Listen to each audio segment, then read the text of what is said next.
What if I told you that tonight you'll discover the secrets hidden in the most powerful corporation on Earth and learn how innovation can be the greatest superpower of all? Hello, my dear innovators, it's Abby. Welcome back to another evening of shared stories and corporate adventures. With all the chaos in our modern world of technology and business, sometimes we forget that behind every great invention is a human story of triumph, failure, and redemption. So before you settle in, take a moment to like the video and subscribe, but only if you genuinely enjoy these journeys into the heart of Marvel's corporate empire. And let me know in the comments where you're tuning in from and what time it is for you. I love seeing our global community of dreamers and innovators. Now, dim your lights, maybe put on some soft ambient sounds, get comfortable in your favorite spot, and let's venture into the gleaming towers and hidden laboratories of Stark Industries together. Tonight isn't just about corporate espionage or superhero tech. It's about your relationship with innovation and legacy.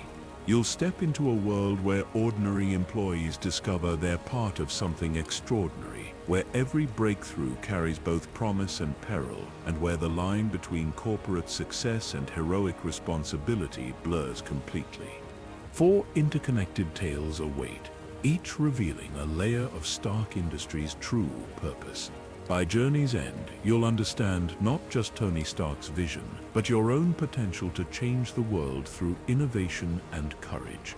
Picture this: you're walking through corridors where the hum of high-tech machinery creates a symphony of progress. The soft blue glow of arc reactor technology bathes everything in an otherworldly light, while the distant sounds of bustling New York remind you that millions of people depend on what happens in these labs every single day.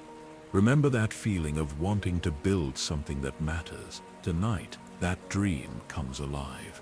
We'll discover revelations that could reshape reality itself.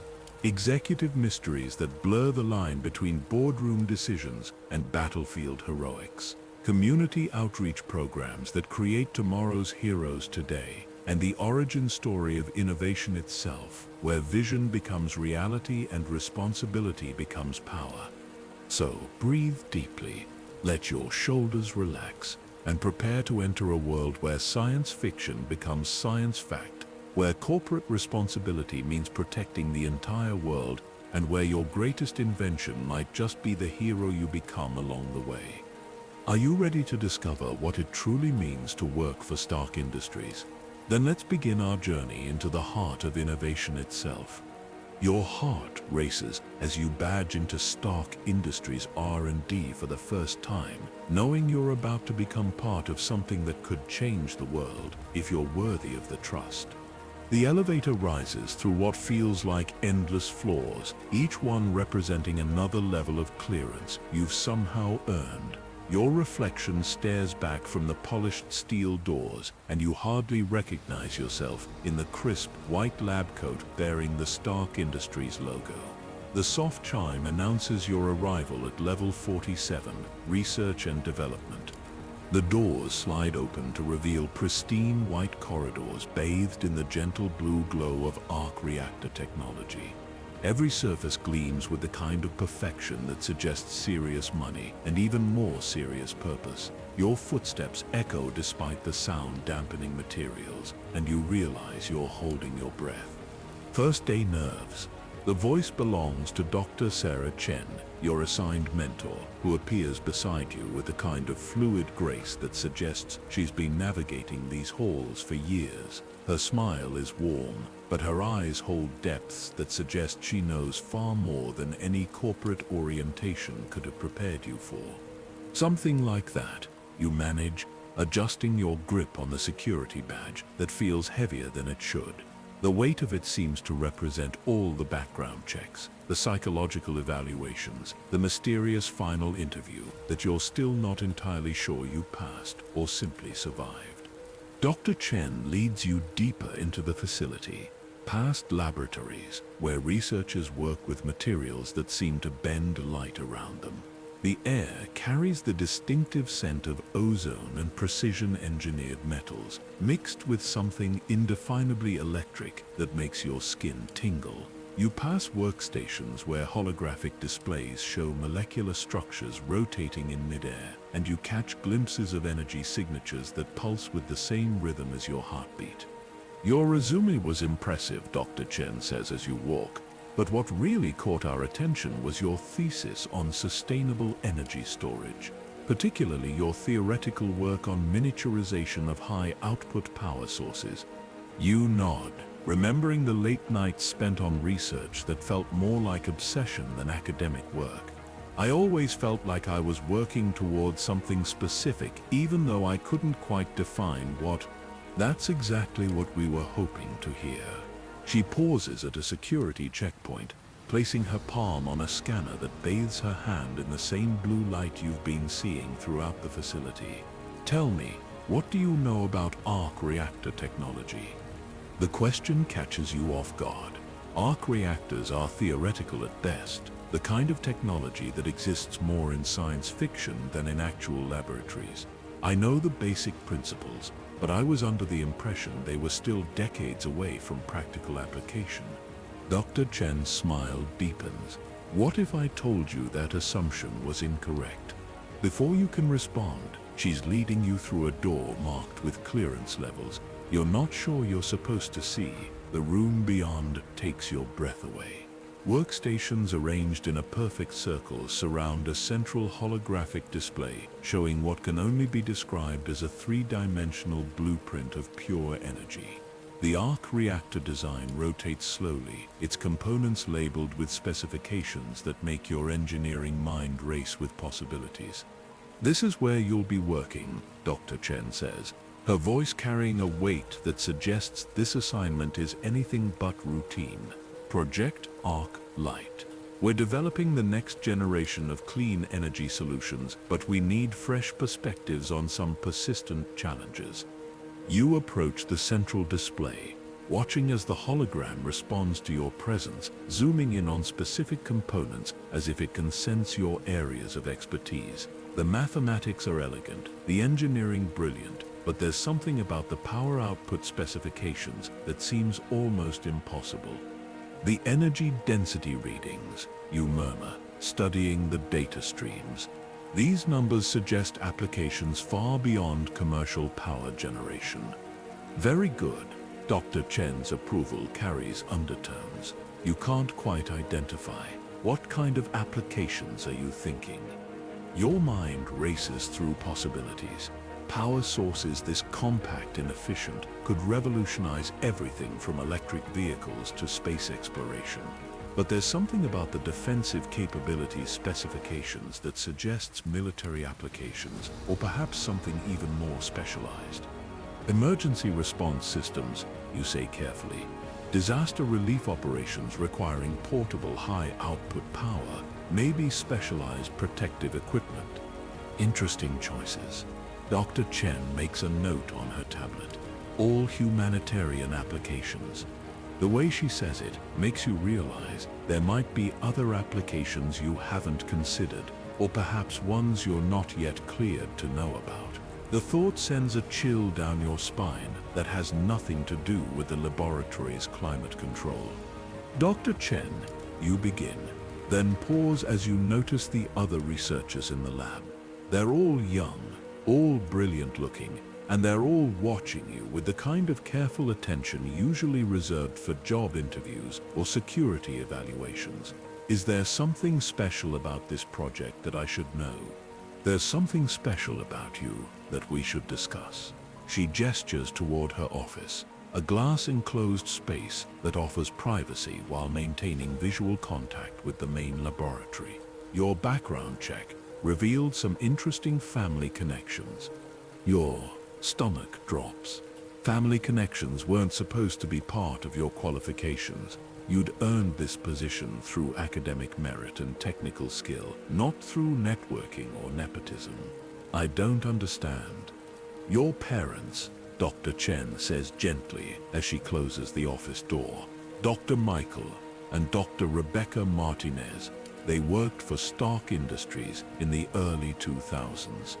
The world seems to tilt slightly. Your parents had been research scientists, but they died in a car accident when you were 12.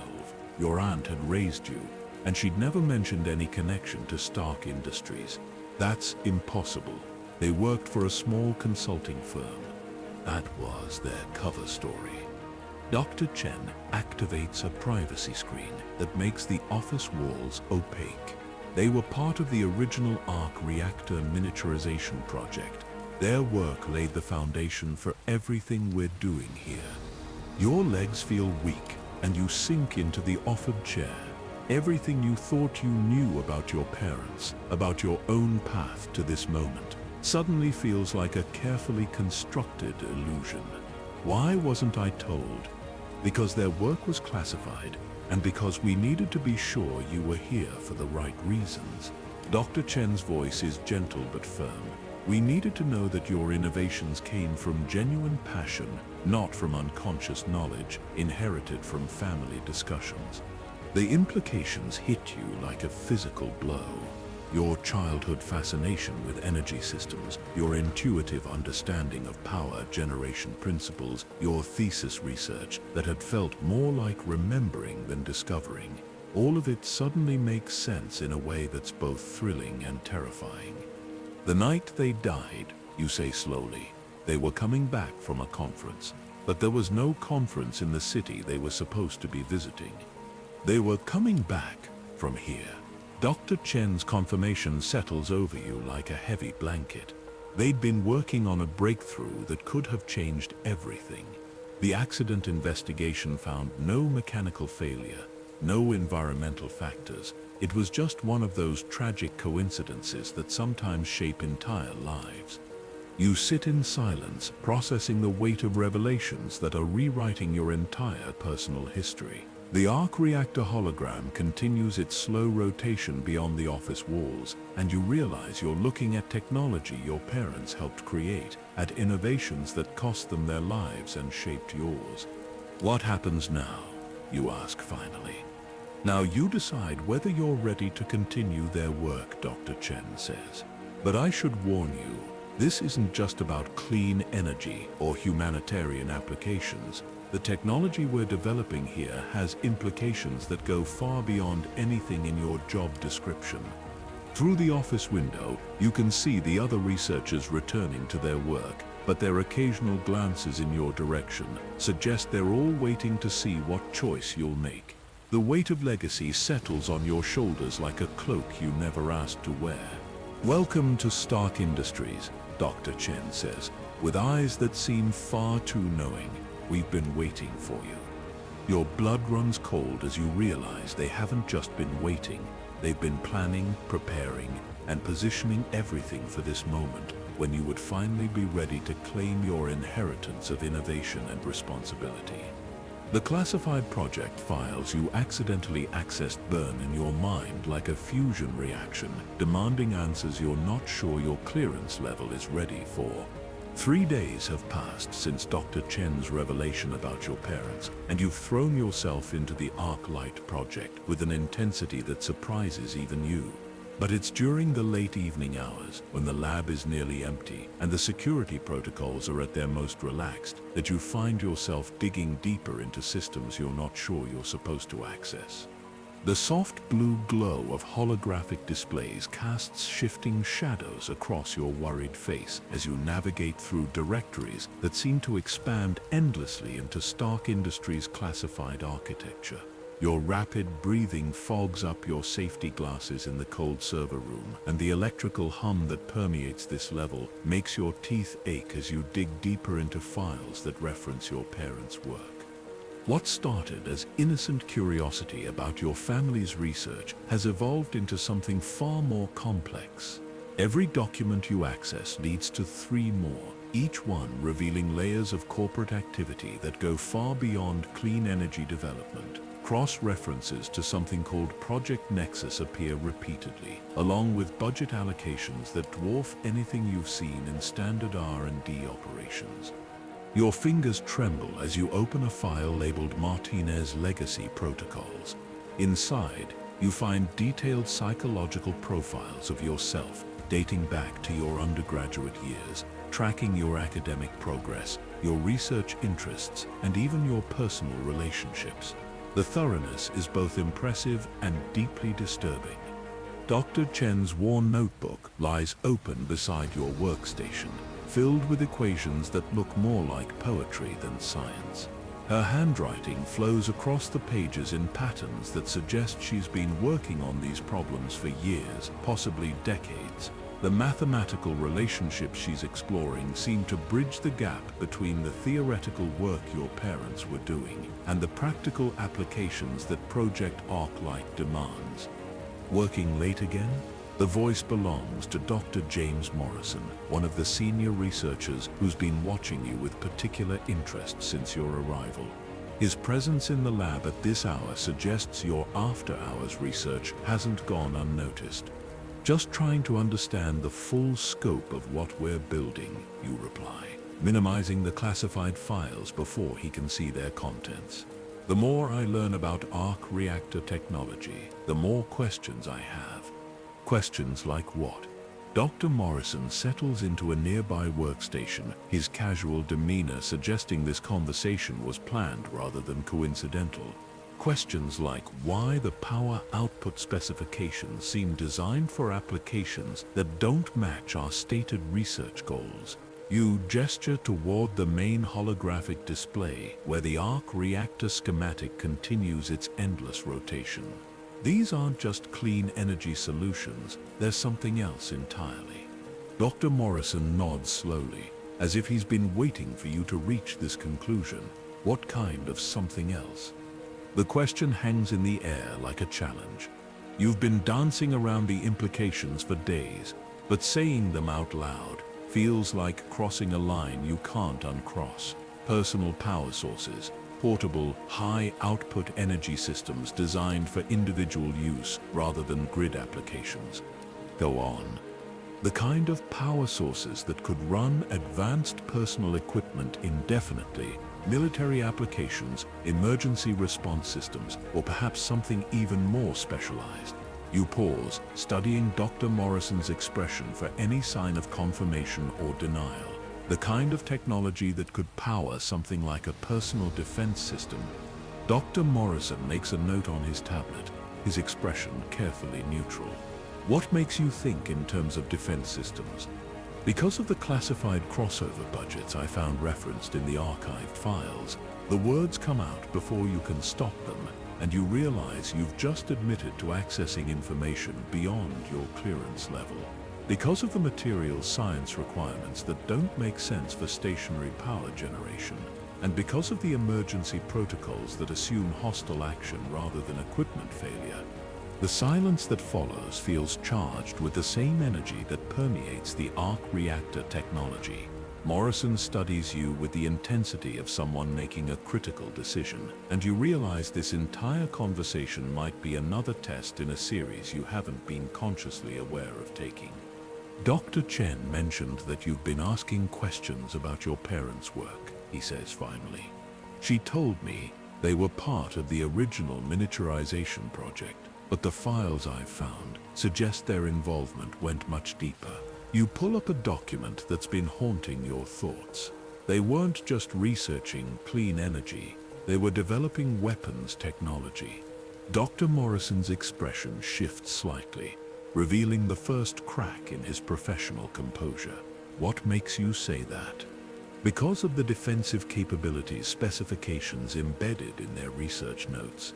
Because of the metallurgy requirements that only make sense for impact-resistant applications.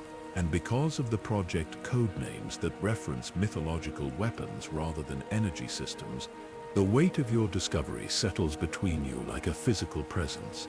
Your parents, the humanitarian scientists you'd remembered and idealized, had been working on technology that could potentially revolutionize warfare as much as civilian power generation. There's something else, you continue, your voice barely above a whisper. The accident investigation files that Dr. Chen mentioned, I found references to them in the archived security reports, but the actual documents are classified beyond my access level.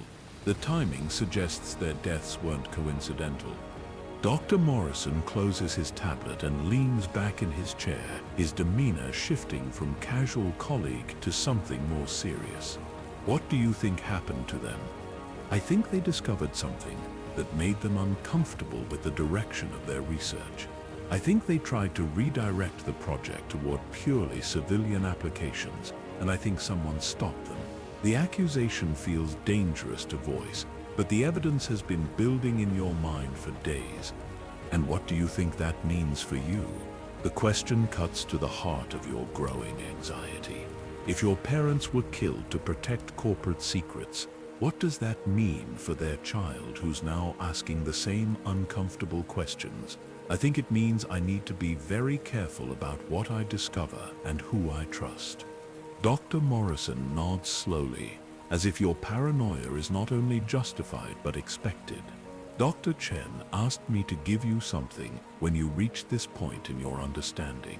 He hands you a small device that looks like a standard Stark Industries communication tablet, but its weight and the subtle energy signature it emits suggest it's anything but standard. This will give you access to files that explain what your parents were really working on and why their work was so important that it cost them their lives. Your hands shake as you accept the device. The surface is warm to the touch and seems to pulse with the same rhythm as the arc reactor technology that surrounds you. What am I going to find? The truth about why you're really here, Dr. Morrison says, standing to leave. And the truth about what Stark Industries has been preparing you for since the day your parents died. As his footsteps fade into the distance, you stare at the device in your hands, knowing that activating it will change everything you think you know about your parents, your career, and your future. The laboratory around you seems to hold its breath, waiting for your decision. The arc reactor hologram continues its rotation, casting shifting patterns of light across your face as you realize you're about to learn whether your parents were heroes or villains, and whether their legacy will make you the same. The moment of truth arrives, and with it, the breathtaking realization that you're not just joining Stark Industries, you're continuing a legacy you never knew existed. Your heartbeat synchronizes with the pulse of arc reactor technology as you activate the device Dr. Morrison gave you. The screen comes alive with a warm golden light that seems to emanate from the same source as the energy signatures you've been seeing throughout the facility. The first document that appears is a video file labeled "For Our Child" with a timestamp from just weeks before your parents' death.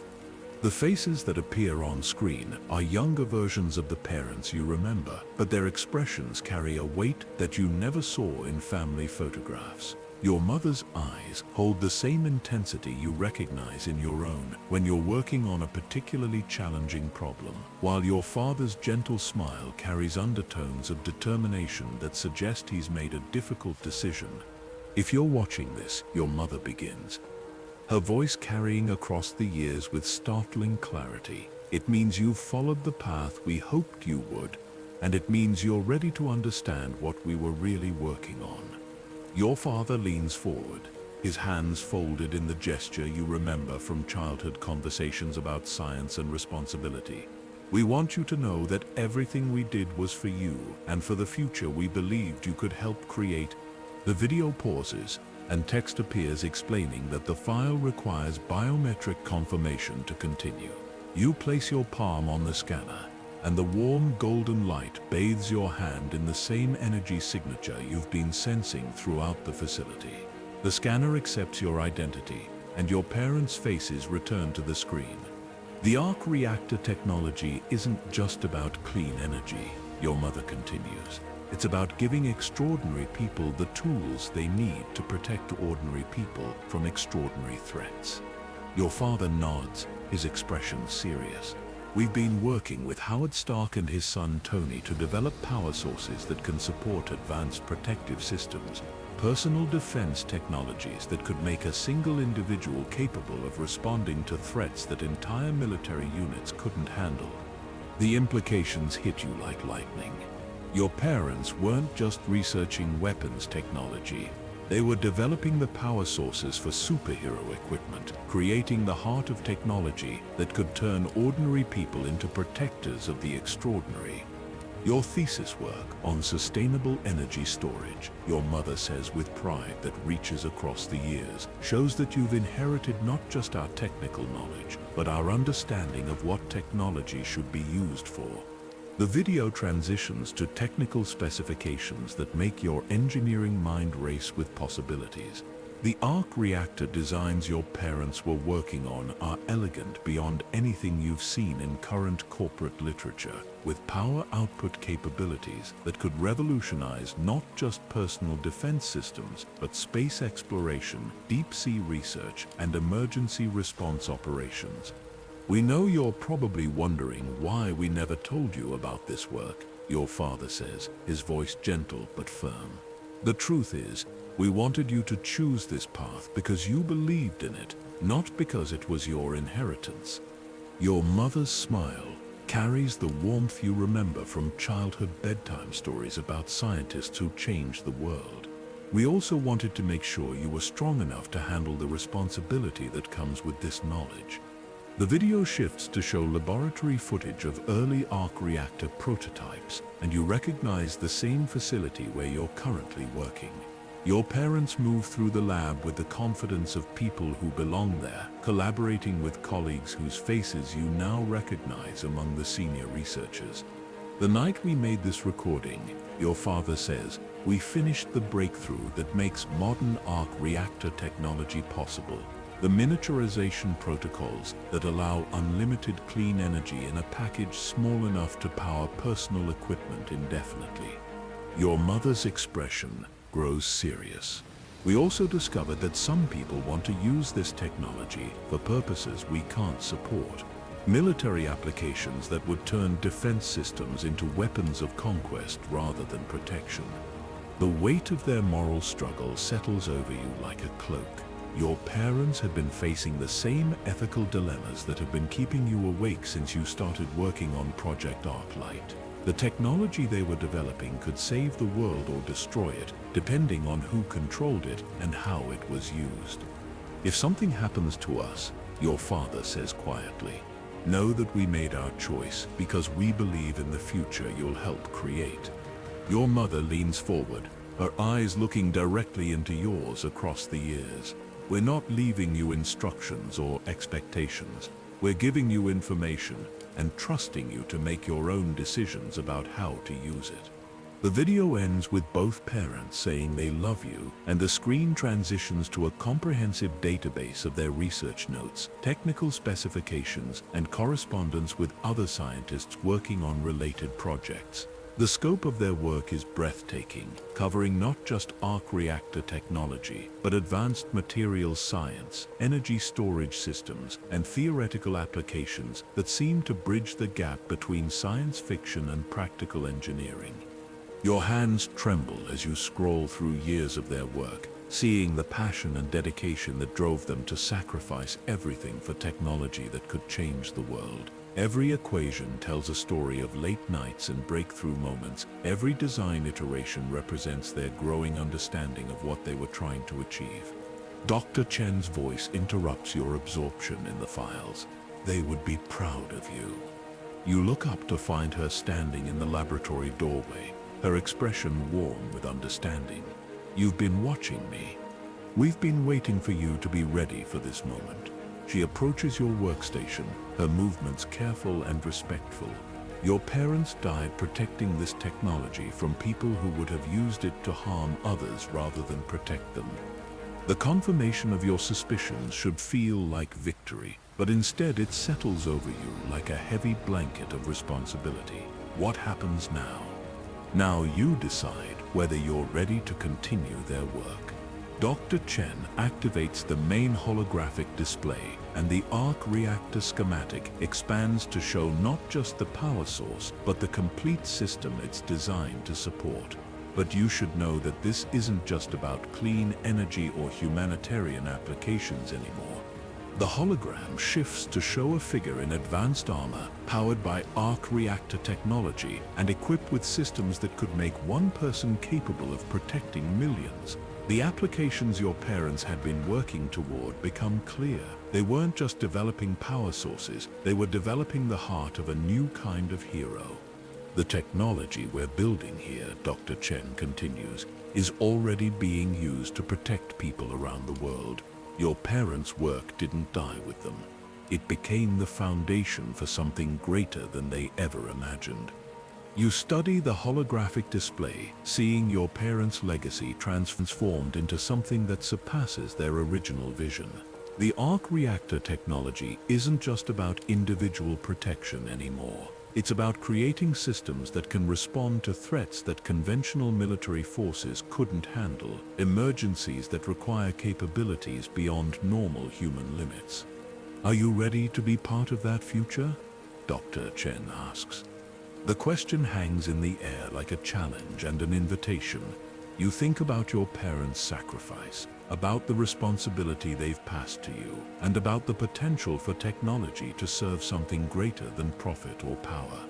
Yes, you say finally, your voice carrying a certainty that surprises you. I'm ready. Dr. Chen's smile is warm and welcoming, free of the careful distance that has characterized your interactions since your arrival. Welcome to the real Stark Industries family. Rest tonight, because tomorrow your actual work begins. As the laboratory settles into peaceful quiet around you, the arc reactor hologram continues its gentle rotation, casting patterns of light that feel like benediction. You finally understand your place in the continuing story of innovation and responsibility, ready to help build a future your parents dreamed of, but never lived to see. 3 weeks after your R&D revelation, you're temporarily assigned to executive support, thinking it's routine corporate rotation. But nothing at Stark Industries is ever routine. The executive floor feels like entering a different world entirely, where the research levels hummed with the productive chaos of innovation. The 52nd floor maintains an atmosphere of controlled elegance that speaks to serious money and even more serious decisions. The soft climate control systems maintain perfect temperature and humidity, while Tony Stark's personal espresso machine creates an almost hypnotic rhythm of brewing that punctuates the quiet conversations happening behind glass-walled offices. Your temporary assignment came with minimal explanation. Chen had simply mentioned that executive operations needed someone with your technical background to assist with quarterly reporting, and that the experience would broaden your understanding of how research translates into corporate strategy. What she hadn't mentioned was that you'd be working directly with files that blur the line between civilian business operations and something far more complex. The Manhattan skyline stretches endlessly beyond floor-to-ceiling windows, and you find yourself wondering how many of the people in those distant buildings know that their safety might depend on decisions made in these pristine offices.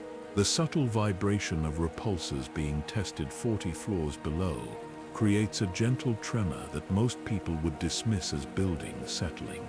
But your newly trained technical awareness recognizes it as something far more significant. Your workstation sits in the outer ring of executive support, close enough to the inner offices to overhear fragments of conversations that seem to involve much more than typical corporate planning. References to armor maintenance schedules and emergency response protocols pepper discussions that should theoretically focus on quarterly earnings and market expansion. "How are you settling into the executive environment?" asks Margaret Webb, the senior executive assistant who's been guiding your orientation. Her professional demeanor carries undertones that suggest she's evaluating your reactions to everything you're seeing and hearing. "It's different from the research levels," you reply, organizing a stack of reports that seem to contain unusual budget line items. "The scope of operations is much broader than I expected." Margaret nods approvingly. Stark Industries has interests that extend far beyond what most people realize. We like to think of ourselves as a comprehensive solutions provider. The phrase sounds carefully chosen, and you find yourself wondering what kinds of comprehensive solutions require the level of security clearance that apparently comes with this temporary assignment. Your computer access includes directories you're certain most executive support staff don't see, and the files you're organizing contain references to projects with names like Urban Protection Initiative and Emergency Response Enhancement. Margaret, you begin carefully. Some of these budget allocations seem unusually large for corporate community outreach programs. Her smile is knowing. Mr. Stark believes in making substantial investments in public safety. He's particularly interested in supporting first responders and emergency management systems. The explanation sounds reasonable, but the numbers don't match typical corporate philanthropy. The funding levels suggest operations that go far beyond donating equipment to fire departments or sponsoring police academy training. These are the kinds of budgets that could support ongoing operational expenses for major public safety initiatives. Your curiosity deepens as you encounter cross-references between corporate R&D projects and what appear to be active deployment schedules. The arc reactor technology you've been working on isn't just theoretical research. It's being manufactured, distributed, and apparently maintained on a schedule that suggests active field use. There's a calendar entry here that I'm not sure how to categorize, you mention, pointing to a recurring appointment labeled Armor Maintenance Priority Alpha, scheduled for this evening. Margaret glances at the screen, her expression carefully neutral. That's one of Mr. Stark's personal projects. He's very hands-on with product testing and quality assurance. The explanation feels incomplete, especially considering the associated budget codes that suggest this particular quality assurance program costs more per month than most companies spend on entire product lines. Your engineering background helps you recognize that maintenance schedules this intensive and expensive typically apply to equipment that sees regular use under demanding conditions. As the day progresses, you find yourself organizing files that paint a picture of Stark Industries as something far more complex than a traditional technology corporation. Purchase orders for materials that have no obvious civilian applications sit alongside contracts with organizations you don't recognize, and the security protocols surrounding certain projects suggest government-level classification requirements. I'm starting to understand why this assignment requires special clearance, you tell Margaret during the afternoon coffee break. Mr. Stark values discretion above almost every other quality in his employees, she replies.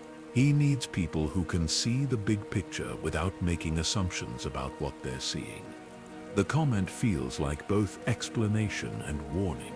You're being trusted with information that could be dangerous in the wrong hands, and your reaction to that trust is clearly being evaluated.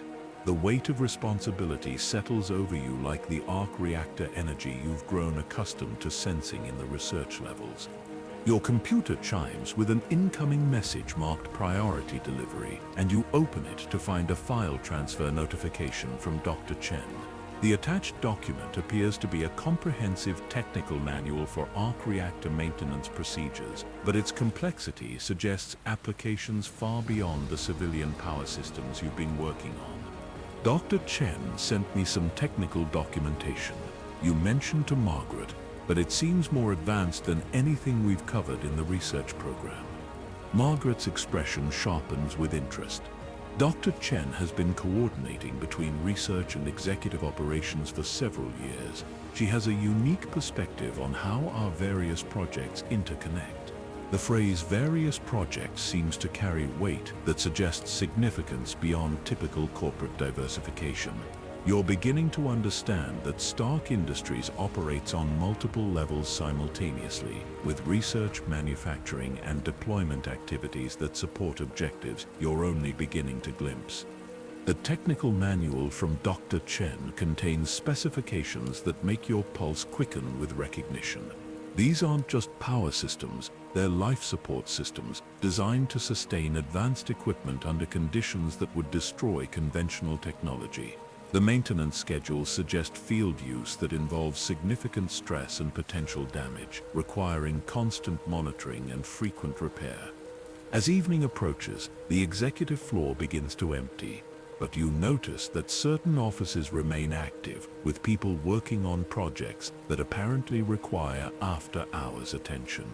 The maintenance appointment you'd noticed earlier seems to coincide with increased activity in the secure areas of the building, and you can hear the distinctive sound of heavy equipment being moved through service corridors. "Working late tonight?" asks a voice you don't immediately recognize. You turn to see a man in a Stark Industries maintenance uniform, but his confident bearing and the way Margaret defers to him suggests he holds a position of significant authority despite the modest uniform. "Just finishing up some file organization," you reply, minimizing the technical manual on your screen. "I'm James Rhodes," he says, extending his hand with a grip that suggests military background. "I work closely with Mr. Stark on some of his more specialized projects." The name triggers recognition from some of the files you've been organizing. Colonel James Rhodes appears in several documents related to advanced equipment testing and deployment coordination, but his presence in maintenance clothing suggests roles that extend far beyond typical military liaison duties. "I've seen your name in several project files," you say carefully, "and I've been hearing good things about your work from Dr. Chen." His smile is friendly, but assessing. "She mentioned that you're adapting well to the broader scope of Stark Industries operations." The conversation feels like another evaluation, and you realize that your temporary assignment to executive support might be less temporary than originally suggested. The people you're meeting and the information you're accessing seem designed to gradually expand your understanding of what Stark Industries actually does.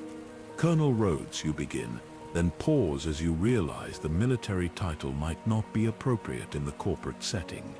"Just call me Rhodey," he says easily. "We're pretty informal here, especially during the evening shift." The reference to evening shift suggests that Stark Industries operates on schedules that extend far beyond normal business hours, supporting activities that require around-the-clock attention. The maintenance appointment you'd noticed earlier seems to be part of a regular operational rhythm that involves people like Rhodey and equipment that requires the kind of technical support you've been learning to provide. "Is there something I should know about tonight's maintenance schedule?" you ask, gesturing toward the calendar entry that's been puzzling you all day. Then Rhodey's expression becomes more serious. "There's always something that needs attention in Mr. Stark's workshop. The question is whether you're ready to see what we're really maintaining." The invitation hangs in the air like a challenge and an opportunity. You realize that your temporary assignment has been leading to this moment when you'll finally understand what Stark Industries has been preparing you to support. "I think I'm ready," you say, your voice carrying more confidence than you feel. Rade nods approvingly. "Then let's go see what Tony's been building." Adrenaline courses through your veins as you realize you're about to witness something that could change everything you thought you knew about your CEO. Following Rhodey through the executive corridors feels like being led into a secret that's been hiding in plain sight. The maintenance uniform he wears now makes perfect sense as he badges through security checkpoints that require clearance levels you didn't know existed. Each door you pass through represents another layer of corporate secrets, and you realize your heart is hammering against your ribs like an arc reactor overloading. "Most people think of Tony as just a brilliant inventor," Rhodey says as you walk. "But what they don't understand is how much of his innovation is driven by necessity rather than curiosity." The corridor you're traveling doesn't appear on any of the building schematics you've seen, and the subtle downward slope suggests you're descending into levels that exist far below the official basement parking garage. The air carries the distinctive scent of high-energy electronics and precision manufacturing, mixed with something that reminds you of the ozone smell that follows lightning strikes. "Necessity for what?" you ask. Though part of you suspects the answer will fundamentally change your understanding of everything you've learned since joining Stark Industries. For keeping people safe from threats they don't even know exist, Rhodey replies, pausing at a heavy security door that requires both palm print and retinal scanning. The world is more dangerous than most people realize, and conventional solutions aren't always adequate. The security scanner accepts both of your biometric signatures, which surprises you until you realize that your access permissions have been carefully planned rather than coincidentally granted. The door opens to reveal an elevator that descends much farther than should be possible, given the building's apparent height, and the subtle changes in air pressure suggest you're entering a facility that extends deep underground. Your palms are slick with nervous sweat, despite the perfectly controlled temperature, and every instinct tells you that you're about to cross a line that will make it impossible to return to the comfortable ignorance of standard corporate employment. The elevator's smooth descent seems to last forever, and you find yourself holding your breath as floors pass by that don't correspond to any official building directory. Tony asked me to show you this personally, Rhodey says as the elevator finally stops, because he believes you're ready to understand what your parents were really working toward.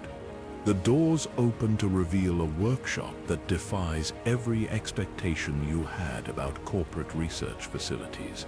The space stretches farther than seems possible, filled with equipment that looks like it belongs in science fiction rather than practical engineering. Holographic displays show three-dimensional designs that rotate and evolve in real time, while robotic arms work with precision that exceeds anything you've seen in conventional manufacturing. But it's the figure in the center of the workshop that makes your breath catch in your throat. The red and gold armor stands motionless on an advanced maintenance platform, its arc reactor glowing with the same energy signature you've been learning to recognize throughout your time at Stark Industries. Every surface of the suit reflects the sophisticated engineering principles you've been studying, but seeing them applied to create something this extraordinary feels like witnessing magic disguised as technology. Is that? You begin, then stop as the implications overwhelm your ability to form coherent questions. Iron Man, Rhodey confirms, his voice carrying a mixture of pride and concern. The most advanced personal protection system ever created, powered by the arc reactor technology your parents helped develop. Your phone camera shakes as you instinctively try to document what you're seeing, but Rhodey gently places a hand on your arm. Some things are too important to photograph. Some secrets have to be kept through trust rather than security protocols. The workshop around you hums with activity that speaks to constant innovation and improvement. Workstations display armor modifications that suggest regular combat use, while materials testing equipment analyzes alloys that could withstand forces no normal person should ever encounter. This isn't just a prototype laboratory, it's an active production facility supporting ongoing operations that require the highest levels of technological sophistication. Mr. Stark, Rhodey calls toward a figure working at a holographic design station. Our new team member is here for the evening briefing. Tony Stark turns from his work, and his smile carries the same combination of genius and responsibility that you've been learning to recognize in all the senior staff. His casual clothes can't disguise the intensity that radiates from someone who carries enormous responsibility, and his eyes hold depths that suggest he's seen things that would break most people. Welcome to the real Stark Industries, Tony says, his voice carrying warmth that immediately puts you at ease, despite the extraordinary circumstances. I hope Rhodey didn't make the introduction too dramatic. I think I'm still processing what I'm seeing, you reply honestly. Good. That means you understand the significance. Tony gestures toward the Iron Man armor, his expression growing more serious.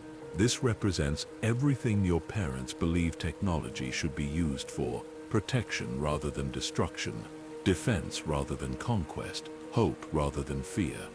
The armor's arc reactor pulses gently, and you realize you're looking at the practical application of every theoretical principle you've been studying. The power systems, the materials science, the engineering solutions that seemed almost impossible in laboratory conditions have been successfully implemented in equipment that obviously sees regular use. The maintenance schedule I saw in the executive files, you say, understanding beginning to dawn, that's for active field equipment. Tony goes out almost every night, Rhodey explains, stopping crimes that conventional law enforcement can't handle, responding to emergencies that require capabilities beyond normal human limits, dealing with threats that most people never hear about because he stops them before they become public knowledge. The scope of what you're learning settles over you like a heavy blanket. Tony Stark isn't just a brilliant inventor or successful businessman. He's actively using Stark Industries' resources to protect people, putting himself at risk on a regular basis to handle dangers that could overwhelm entire military units. The corporate structure, the research programs, the executive operations, you say slowly, everything is designed to support this. Everything is designed to support the principle that great power requires great responsibility, Tony corrects. The armor is just one application of that principle. Workshop sounds from deeper in the facility indicate that this evening's maintenance work is already in progress, and you can hear the distinctive whine of repulsors being calibrated and tested. The technical complexity of what you're witnessing goes far beyond anything you studied in engineering school, representing innovations that push the boundaries of what's scientifically possible. Your parents understood something that most people never grasp, Tony continues. Technology isn't neutral. It amplifies the intentions of whoever controls it. They wanted to make sure that the most powerful technology served the right intentions. The holographic displays around the workshop show threat assessments and response protocols that paint a picture of a world filled with dangers that require superhuman solutions. Criminal organizations with access to advanced weapons, terrorist groups experimenting with technologies that could cause massive casualties, natural disasters that require response capabilities beyond conventional emergency services.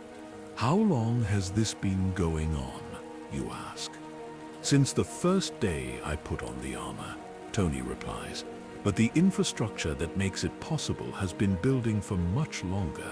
Your parents were part of the foundation that makes everything we do here possible. Rhodey moves to a control station and activates a display that shows operational statistics from recent months. The numbers are staggering. Hundreds of incidents prevented, thousands of lives saved, millions of dollars in property damage avoided through intervention that most people never know happened. The world is safer because of this work, Rhodey says, but it's also more complicated. Every problem we solve reveals three more. Every threat we stop spawns variations that require new solutions.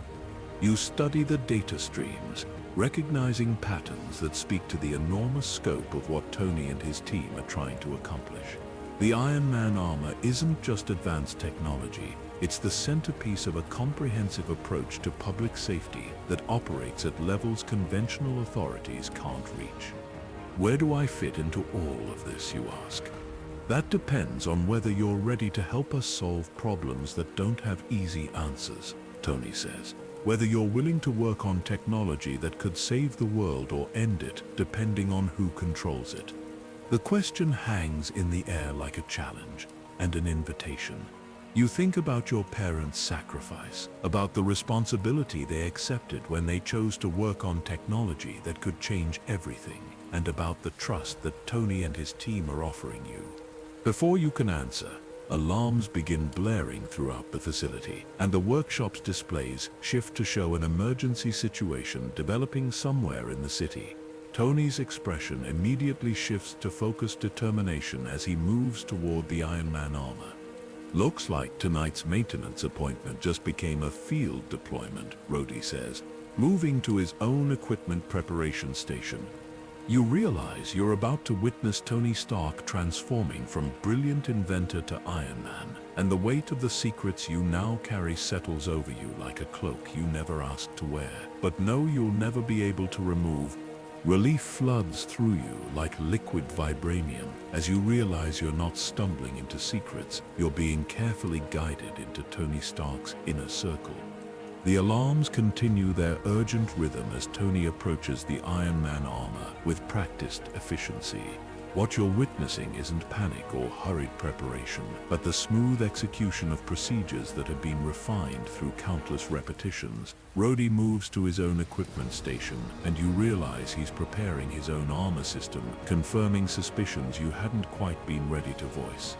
Emergency response protocols are different from scheduled maintenance, Tony explains, as robotic arms begin the process of armor integration. But the principles your parents helped develop make both possible. The cool night air flows into the workshop from a hidden launch bay that opens somewhere high above, and you can feel the temperature change as the facility prepares for immediate deployment. The gentle hum of arc reactor technology no longer seems foreign but comforting, like the heartbeat of a system designed to protect rather than destroy. "This is War Machine," Rhodey says, gesturing toward his own armor system as it activates. Tony's not the only one who believes in using advanced technology for protection rather than conquest. The coordination between the two systems is immediately apparent. While Tony's armor emphasizes speed and versatility, Rhodey's design prioritizes firepower and defensive capabilities, creating a partnership that can handle a broader range of threats than either could manage alone. The engineering solutions reflect months or years of collaborative development, with integration points that suggest regular joint operations. The emergency we're responding to, you ask, studying the tactical displays that show the developing situation. Is this typical of what you handle? There's no such thing as typical when you're dealing with threats that conventional authorities can't manage, Tony replies, his voice already carrying the modulated tones that come with the armor's communication systems, but the principles remain the same. Protect innocent people, minimize collateral damage, and make sure the bad guys don't get to use their toys. The tactical situation appears to involve some kind of advanced weapons system that's been deployed in a populated area of Manhattan. The threat assessment data suggests technology that could cause massive casualties if not contained quickly, and the response time requirements explain why conventional military or law enforcement wouldn't be adequate. Your role tonight, Rhodey says, is to monitor our operational status from here and coordinate with the support team that keeps this entire system running. He gestures toward a control station that displays real-time telemetry from both armor systems, along with communication links to what appears to be an extensive network of civilian allies and technical specialists. The scope of the support infrastructure surprises you, revealing that Iron Man and War Machine operations depend on far more than just advanced personal equipment. Support team, you ask. Did you think Tony was doing this alone? Asks a familiar voice from across the workshop. You turn to see Dr. Chen approaching, but she's no longer wearing the corporate attire you're accustomed to seeing. Instead, she's dressed in technical gear that suggests hands-on involvement in field operations, and her demeanor carries the focused intensity of someone preparing for high-stakes problem-solving. Dr. Chen is our senior technical operations coordinator, Tony explains. She manages everything from mission planning to equipment maintenance to coordination with civilian authorities. The revelation that your research mentor is also a key member of Tony's operational team reframes everything you've learned about Stark Industries' corporate structure. The people you've been working with aren't just scientists and executives. They're components of a comprehensive approach to public safety that operates at levels you're only beginning to understand. The network of people who make this possible, Dr. Chen says, activating displays that show communication links extending far beyond the workshop, include specialists in everything from advanced materials science to emergency medical response to legal coordination. The holographic displays reveal connections to hospitals, police departments, fire stations, and government agencies that suggest coordination rather than secrecy. Iron Man and War Machine operations aren't conducted in isolation from conventional authorities, but in partnership with them, providing capabilities that complement rather than replace traditional emergency response systems. Your parents were part of building this network, Rhodey says, as his armor systems complete their startup sequence. They understood that individual heroism is meaningless without institutional support. The truth of that statement becomes clear as you watch the pre-deployment coordination unfold. Tony and Rhodey aren't just putting on advanced equipment and flying off to fight crime. They're integrating into a comprehensive response system that includes medical standby, legal coordination, media management, and technical support that could rival any military operation. What do you need me to do, you ask, realizing that your question represents acceptance of a role you're not yet fully qualified for, but know you want to grow into. Learn, Tony says simply. Watch how we coordinate complex operations. See how individual capabilities integrate with team efforts. Understand how technology serves principles rather than replacing them. The workshop's launch systems activate with a deep thrumming that you can feel in your bones, and the blast doors that separate the facility from the outside world begin their opening sequence. Fresh night air carries the sounds of New York City that Iron Man and War Machine are preparing to protect, and you realize you're about to witness heroism at a scale you never imagined. Tony, Dr. Chen calls from her coordination station. We have confirmation from NYPD that the threat is contained to a 6-block radius, but they're requesting immediate assistance with evacuation coordination. Understood, Tony replies, his voice now fully processed through the Iron Man communication systems. Rhodey, you take point on crowd control while I handle the primary threat. Copy that, Rhodey responds, his War Machine systems displaying tactical overlays that suggest he's already analyzing optimal approaches to civilian protection. The launch sequence completes with both armored figures rising toward the opening that leads to the night sky above Manhattan. The repulsor systems create controlled thrust that seems almost supernatural in its precision, and you realize you're watching the practical application of physics principles that your parents helped develop. First time watching a deployment, Dr. Chen asks, settling into a coordination station where multiple displays show real-time telemetry from both armor systems. First time understanding what I was really hired to support, you reply. Your parents would be proud, she says, her attention split between the tactical situation and your reaction to everything you're learning.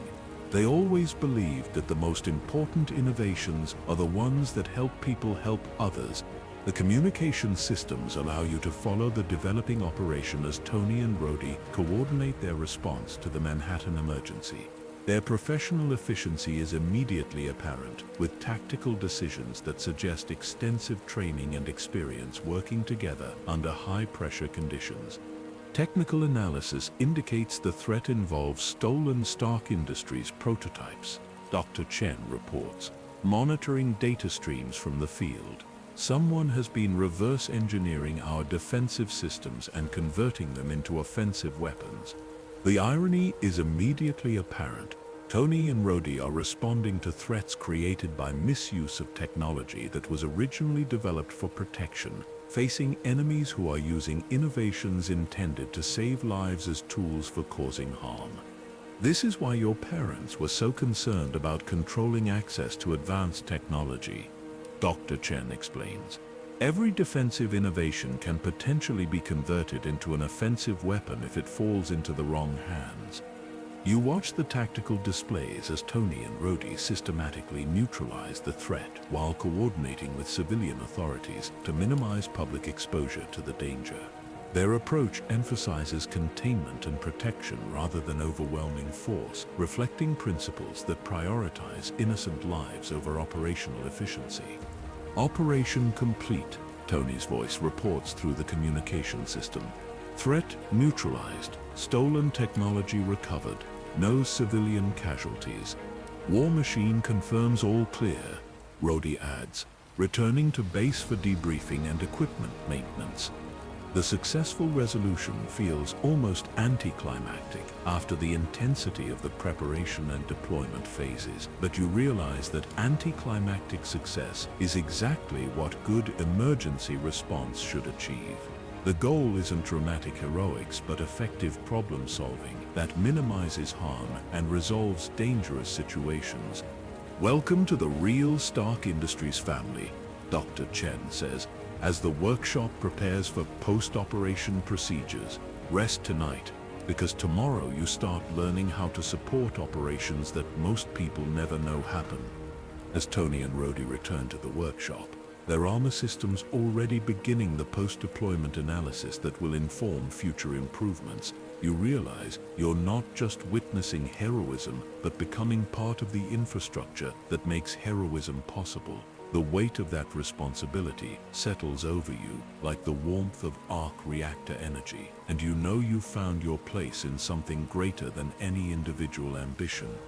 2 months into your secret life supporting Iron Man, you're assigned to a Stark Foundation community outreach mission. Here you'll see how corporate responsibility creates real heroes in everyday communities. The transition from supporting nighttime superhero operations to daytime community work feels like stepping between two different worlds, both of them equally important to understanding what Stark Industries really accomplishes. The Queens Community Center sits in a neighborhood that most corporate executives never visit, surrounded by apartment buildings that house families who represent the people Tony Stark risks his life to protect every night. The smell of fresh pizza from local establishments mixes with the excited energy of children who've been given access to technology that most adults can't afford. Stark education tablets glow with interactive learning programs that adapt to each student's pace and interests, while advanced robotics kits allow young minds to experiment with engineering principles that could shape their entire futures. "These kids don't know they're working with million-dollar technology," explains Maria Santos, the Stark Foundation's community coordinator for Queens operations. Her warm smile carries the satisfaction of someone who sees dreams becoming reality on a daily basis. To them, it's just really cool stuff that helps them learn.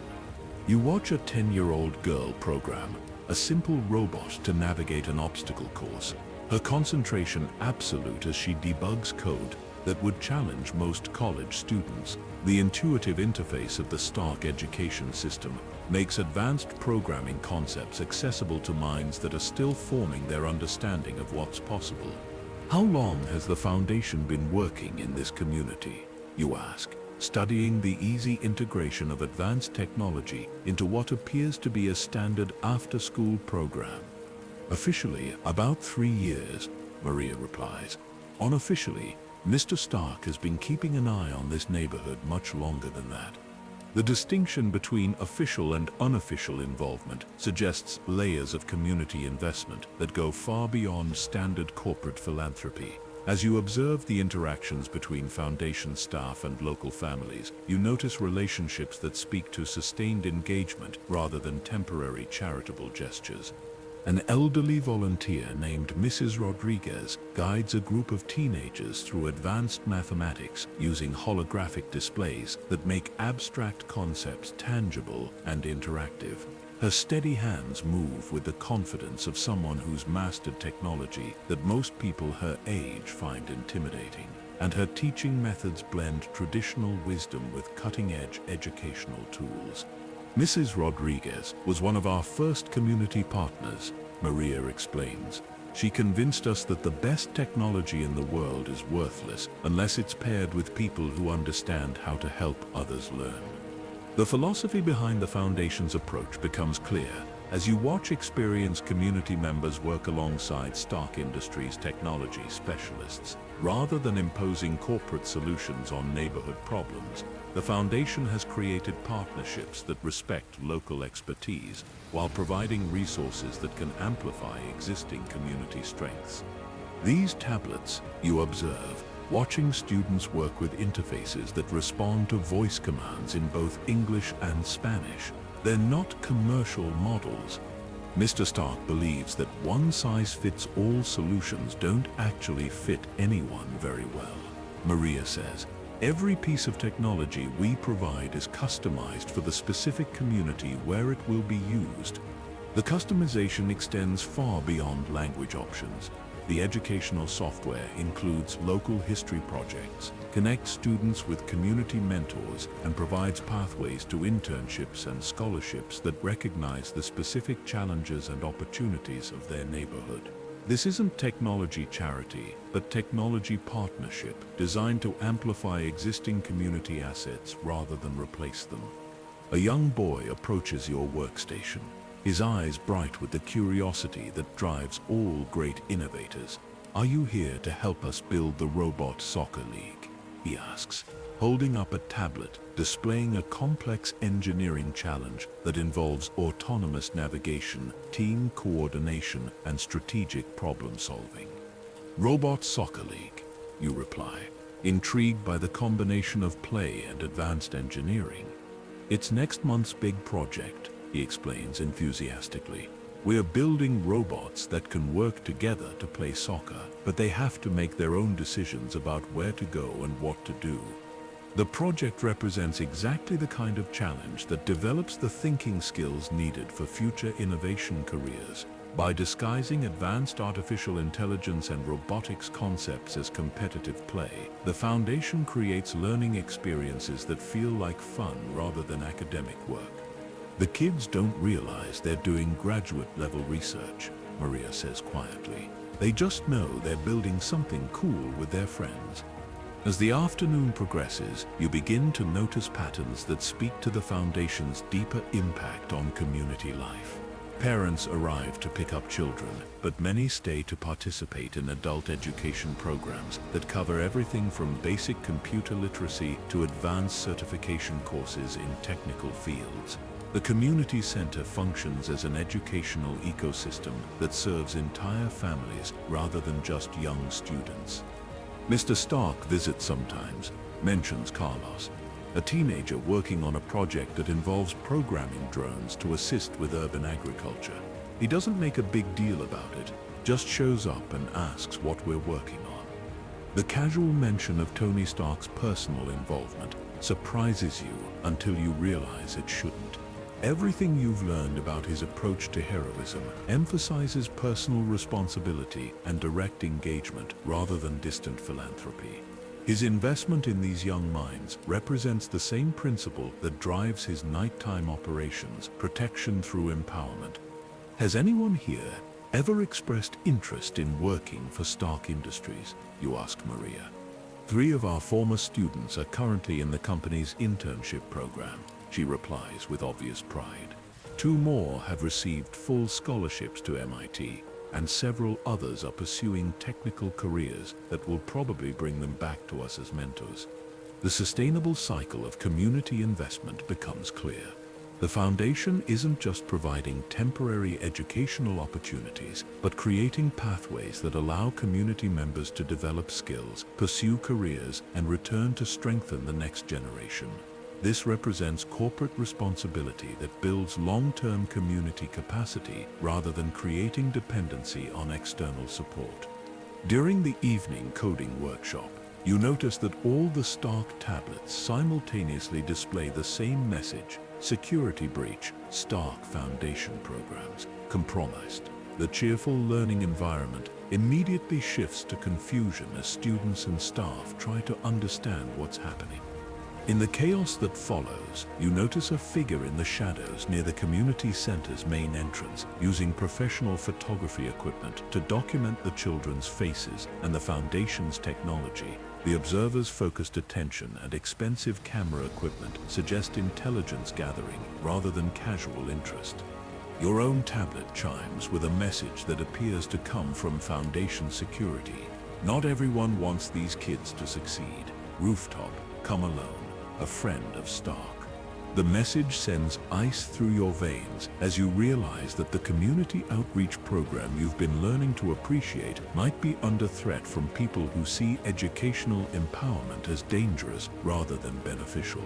The children around you continue working on their projects, unaware that their opportunity to build a better future might be targeted by those who profit from maintaining educational inequality. Maria notices your expression and approaches with concern. Is everything all right? You look like you've seen something troubling. I think someone is taking unauthorized photographs of the students, you reply, gesturing toward the figure near the entrance who has now moved to get better angles of the advanced technology being used in educational settings. That's not supposed to happen, Maria says, her professional demeanor immediately shifting to protective alertness. Our agreements with parents specifically prohibit unauthorized documentation of the children. The security message on your tablet suggests that this unauthorized documentation might be part of a larger threat to the Foundation's operations. Someone appears to be gathering intelligence about Stark Industries' community investment strategies, possibly with intentions that could harm both the technology and the children who benefit from it.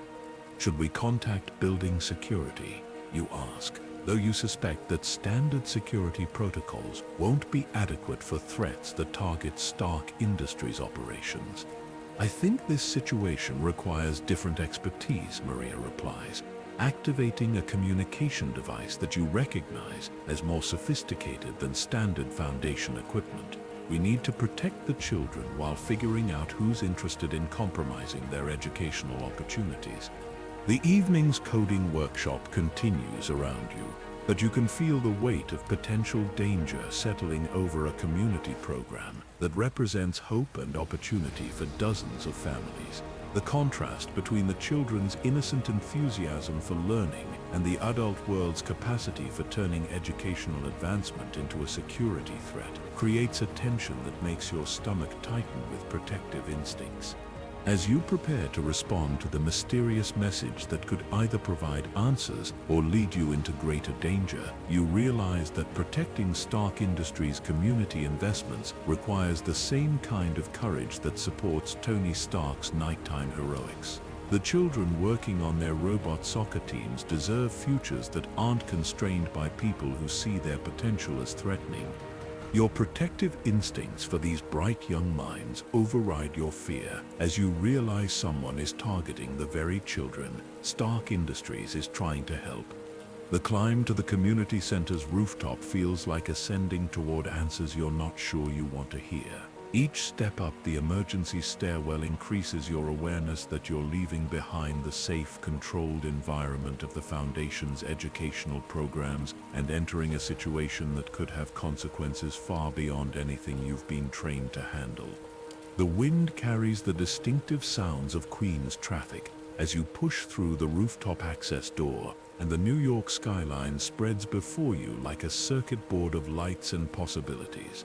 Each illuminated window represents lives that might be affected by whatever threat has prompted tonight's mysterious contact, and you find yourself wondering how many of those lights belong to families who depend on programs like the Stark Foundation for their children's futures. The rooftop surface is littered with the standard urban debris of a building that's seen decades of weather and wear, but you notice newer additions that suggest recent surveillance activity. Small electronic devices are positioned at strategic points around the perimeter, and their design suggests technology more sophisticated than typical building security systems. "Thank you for coming," says a voice from the shadows near the building's ventilation equipment. You turn to see a woman in her 30s, professionally dressed but carrying herself with the alertness of someone accustomed to dangerous situations. Her face shows the strain of someone who's been carrying troubling information without knowing who to trust with it. "Are you the person who sent the message about the Foundation being compromised?" you ask, maintaining distance while trying to assess whether this meeting represents help or additional danger. "My name is Jennifer Walsh," she replies. "I used to work for Hammer Industries before I realized what they were really using our research for." The mention of Hammer Industries triggers recognition from briefings you've received about corporate competitors who've attempted to reverse engineer Stark Industries technology. Justin Hammer's attempts to duplicate Iron Man capabilities have been unsuccessful. but his company's willingness to pursue unethical approaches to competitive advantage makes them a persistent concern. What does Hammer Industries want with a community education program, you ask, though you suspect the answer involves the advanced technology that makes the Foundation's work possible. They've been monitoring Stark Foundation programs for months, Jennifer explains, producing data tablets that display surveillance reports covering multiple community centers across different neighborhoods.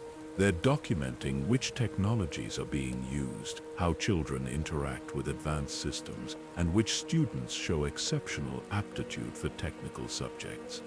The implications make your stomach turn as you realize that children's educational achievements are being treated as intelligence assets by corporate competitors.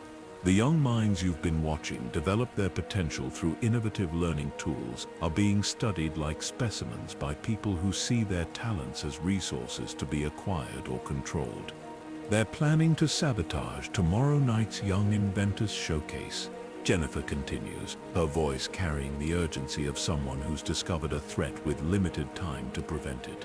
The event is supposed to demonstrate student achievements to parents and community leaders, but Hammer Industries wants to make it look like Stark technology is dangerous for children. The showcase you'd been looking forward to attending suddenly takes on sinister dimensions as you understand that it's been targeted as an opportunity to destroy community trust in educational innovation. The robots, the programming projects, the collaborative learning experiences that represent hope for dozens of families could be turned into evidence that advanced technology has no place in neighborhood schools. How are they planning to sabotage it, you ask, studying the surveillance equipment that Jennifer points out positioned around the community center? By remotely accessing the educational tablets and robotic systems during the demonstration, she explains. They'll make it appear that the technology malfunctions dangerously when children try to use it, creating panic and potentially injuring students. The plan's cruel sophistication makes you angry in ways you didn't know you could feel. Using children's own learning tools against them represents a level of corporate malice that goes far beyond typical business competition. The families who've embraced the Foundation's programs because they want better futures for their children would be traumatized by seeing those same programs appear to threaten their safety. Why are you telling me this instead of going directly to Stark Industries security, you ask? Because I don't know who else at Hammer Industries might have infiltrated other organizations, Jennifer replies. I only trust you because I've watched how you interact with the children. I can tell you actually care about their welfare rather than just seeing them as corporate assets. The trust feels both honoring and terrifying as you realize that preventing tomorrow night's sabotage depends on your ability to coordinate a response that protects both the children and the educational programs they depend on. The Foundation's mission to create opportunities for young innovators hangs in the balance of decisions you'll make in the next few hours. The Foundation Director, Maria Santos, you begin, then pause as Jennifer's expression shifts to concern. That's the problem, Jennifer says quietly. The person you know as Maria Santos isn't who she claims to be. The revelation hits you like a physical blow as you realize that someone you've been trusting with children's safety might be part of the threat rather than protection against it. The warm, caring community coordinator who seemed so genuinely invested in student success suddenly becomes a question mark in your understanding of who can be trusted. The real Maria Santos has been missing for 3 weeks, Jennifer continues. The woman you've been working with is a Hammer Industries operative who's been gathering intelligence about Stark Foundation operations from the inside. Your mind races through every interaction you've had with the person you thought was Maria, looking for signs you should have noticed but missed. Her easy familiarity with Foundation operations, her comprehensive knowledge of student progress, her apparent relationships with community members all take on different meanings when viewed as sophisticated deception rather than genuine community investment. The children, you say, sudden panic, making your voice tight. Are they in immediate danger? Not tonight, Jennifer replies. But tomorrow's showcase will be their last chance to demonstrate what they've learned before the program gets shut down permanently. The sound of helicopters grows louder overhead, and you realize that the surveillance of tonight's meeting extends beyond simple observation. Multiple aircraft are circling the area with search patterns that suggest coordinated security operations, and their proximity makes it clear that your rooftop conversation hasn't gone unnoticed. "We need to get off this roof," Jennifer says, moving toward the emergency stairwell with urgency that suggests immediate danger. "I should have realized they'd be monitoring communication patterns around the community center." Just as you reach the stairwell door, a small drone descends from the darkness above, its camera array focused directly on both of you. The device hovers with mechanical precision while additional drones appear from multiple directions, creating a surveillance net that makes escape seem impossible. "They're not just watching us," Jennifer says, pointing to electronic warfare equipment that the drones are deploying. "They're jamming our communication devices, so we can't warn anyone about tomorrow night's operation." The EMP pulse from the nearest drone creates a visible electromagnetic field that makes your tablet screen flicker and die. Your connection to the Stark Industries security network disappears, leaving you isolated on a rooftop with someone who claims to be helping, but whose information you have no way to verify. "You have to get to Tony Stark directly," Jennifer says, as more surveillance drones converge on your position. "Tell him that tomorrow's showcase is a trap designed to destroy community trust in educational technology. Tell him that the children's safety depends on exposing the fake Maria Santos before she can complete her sabotage mission." The helicopter sounds intensify as larger aircraft join the surveillance pattern, and you realize that corporate espionage has escalated into something that resembles military operations.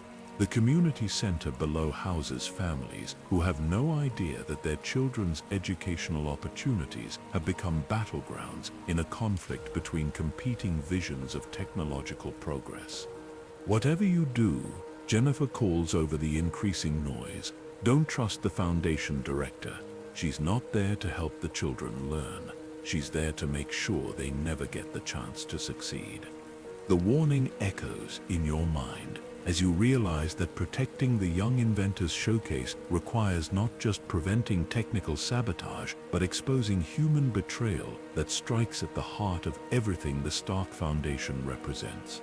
The children working on their robot soccer leagues deserve mentors who genuinely support their dreams rather than adults who see their potential as threats to be eliminated. Crouched behind rooftop equipment, you finally understand what Tony Stark meant about responsibility. These young inventors' futures depend on the choices you make in the next few minutes.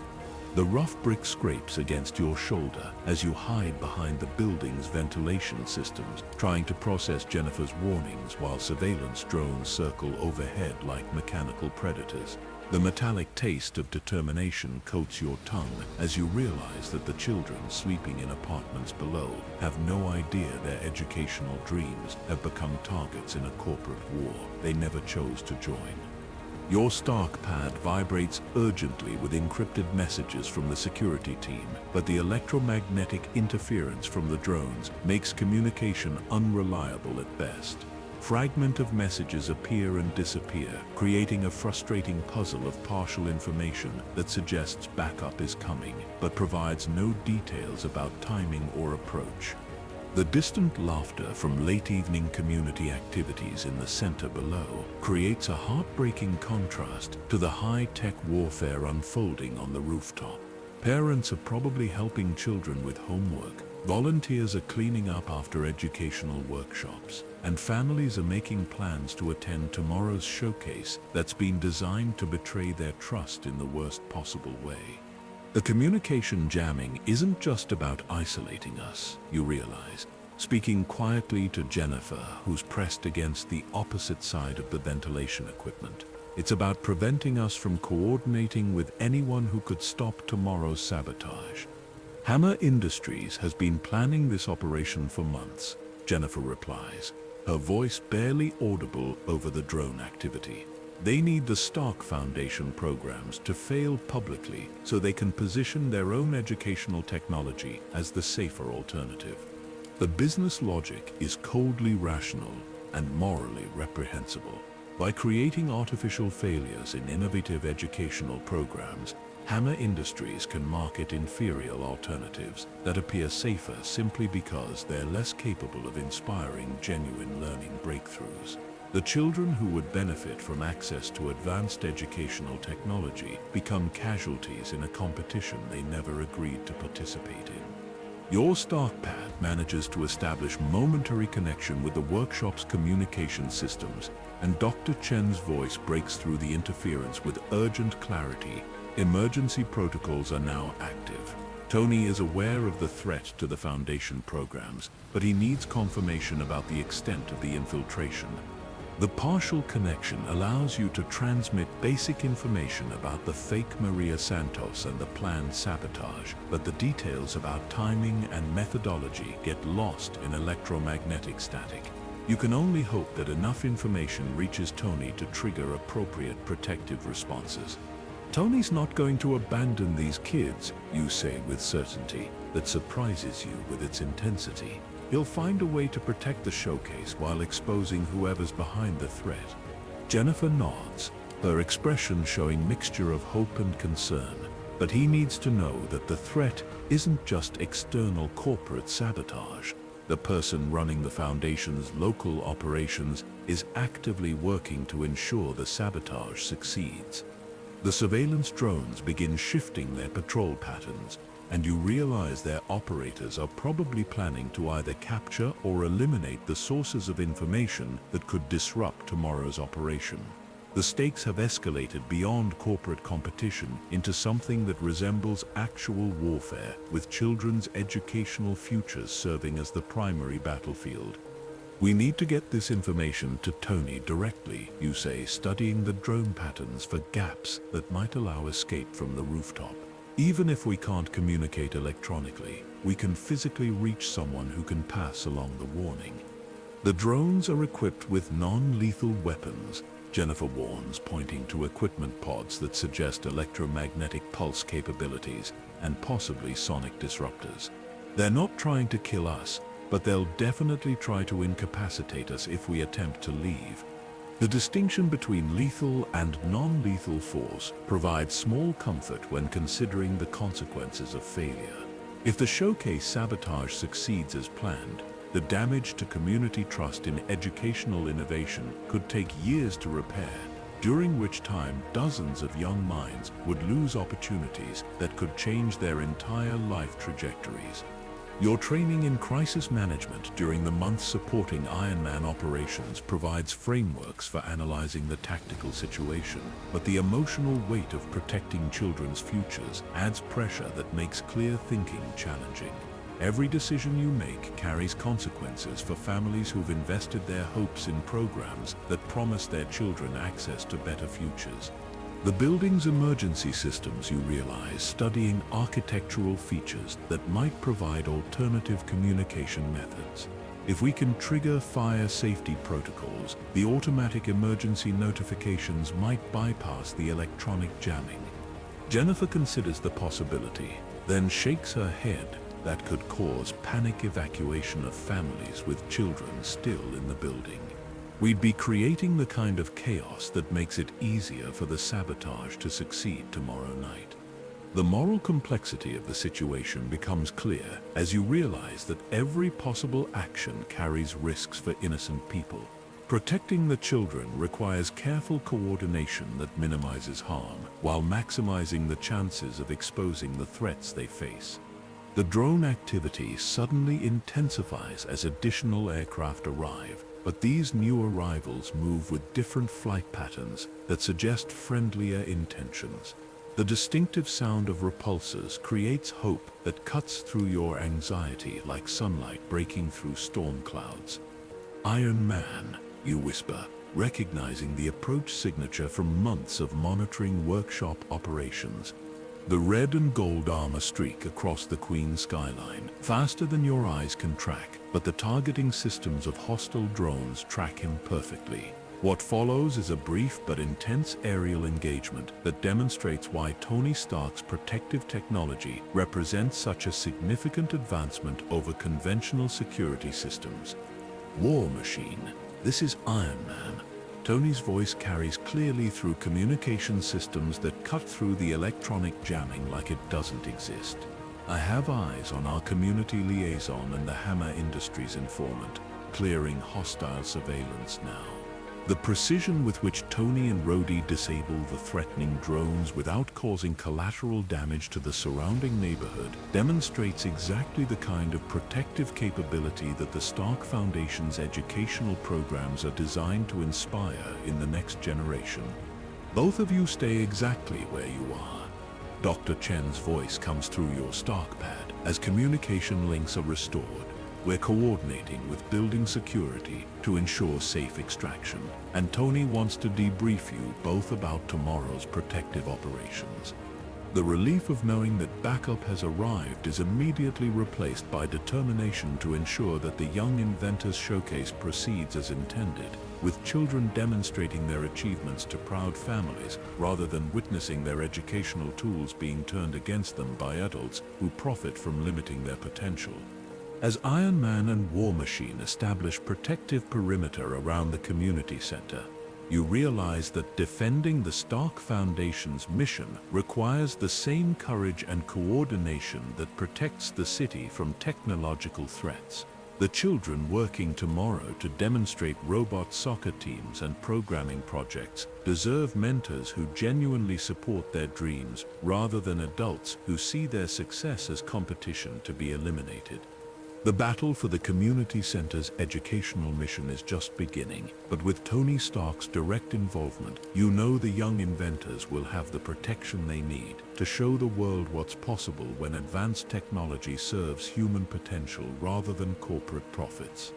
As Iron Man faces corporate saboteurs, you realize that true innovation comes not from individual genius, but from the connections we build with those who share our dreams.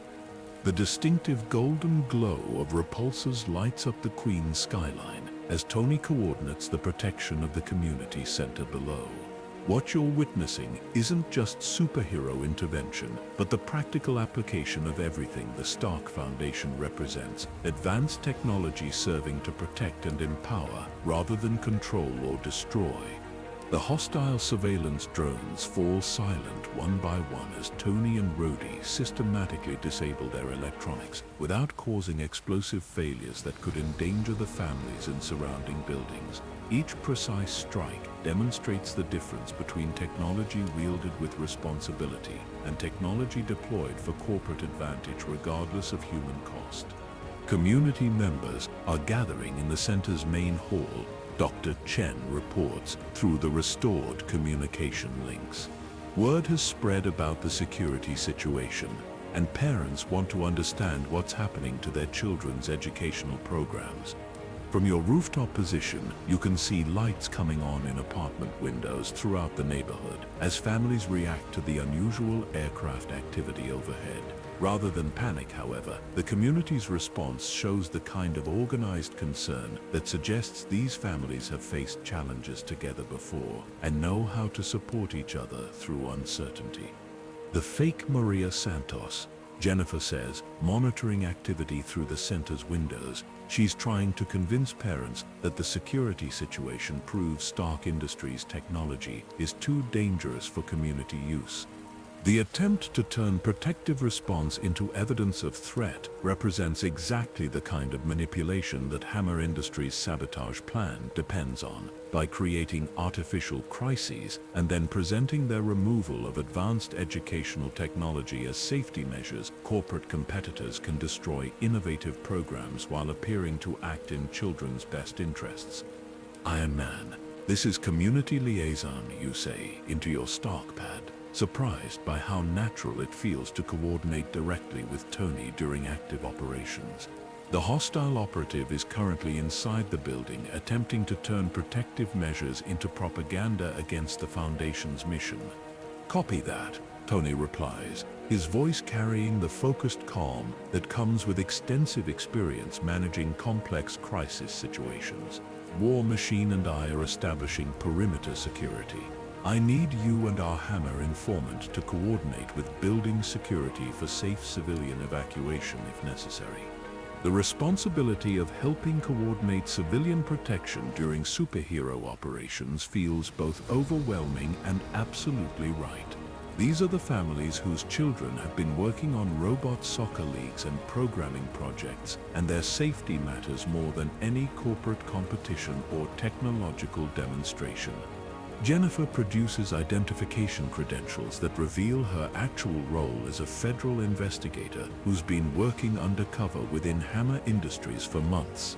I've been documenting their attempts to sabotage educational programs in multiple cities, she explains. This isn't just about New York. They're trying to create a national pattern of failures that will justify removing advanced technology from public schools entirely.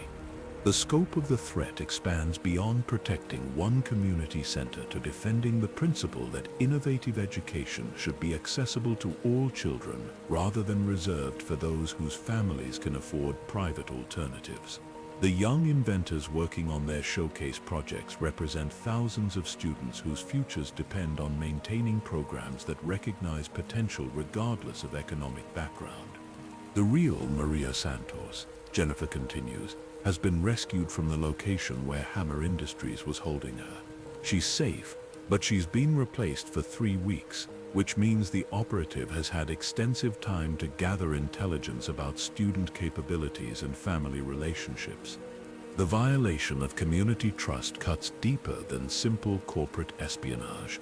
Families had welcomed someone they believed cared about their children's success, sharing hopes and concerns that are now being used to undermine the very programs they've invested their dreams in. Your stock pad chimes with updates from the workshop's coordination center, where multiple specialists are working to ensure tomorrow's showcase can proceed safely, despite the sabotage attempts. The technical teams are developing countermeasures for the planned electronic attacks, while community relations specialists prepare to address family concerns about program security. Dr. Chen wants confirmation about the extent of community support for continuing the showcase, despite tonight's security incidents. You read from the incoming messages. The answer becomes immediately apparent as you observe the activity in the community center below. Rather than evacuation, families are gathering in larger numbers, with parents and children working together to protect the educational programs that have become central to their neighborhood's identity. They're not running away from the technology. You realize with growing admiration, they're organizing to defend it.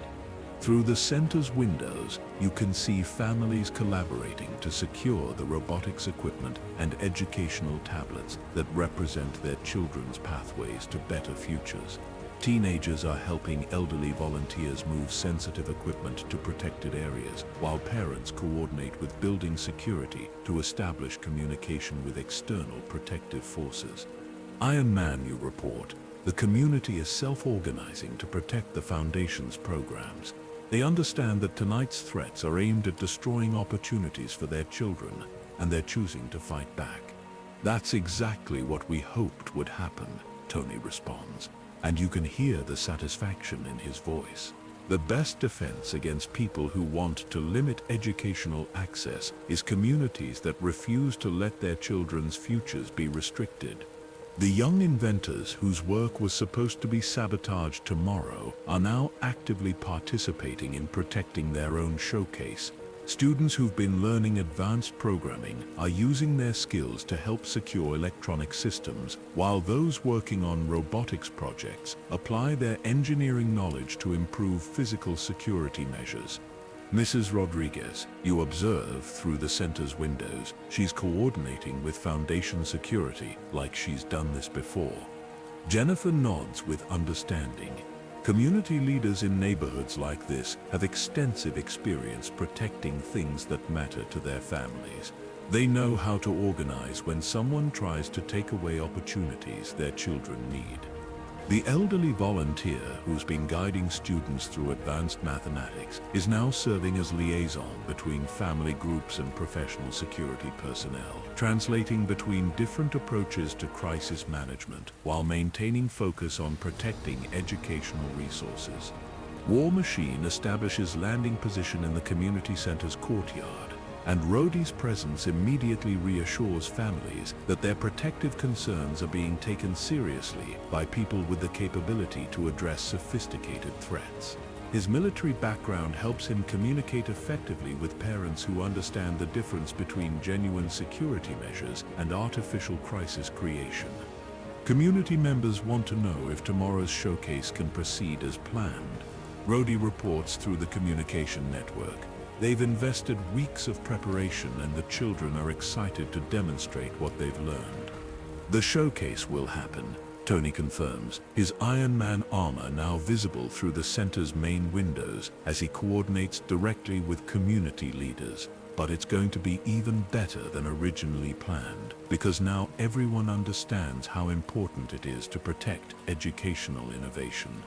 The fake Maria Santos attempts to leave the building quietly, but her exit is blocked by parents who've realized she doesn't know details about their children's projects that the real coordinator would never forget. The community's protective instincts extend beyond just the technology to include recognition of who genuinely belongs in their educational ecosystem.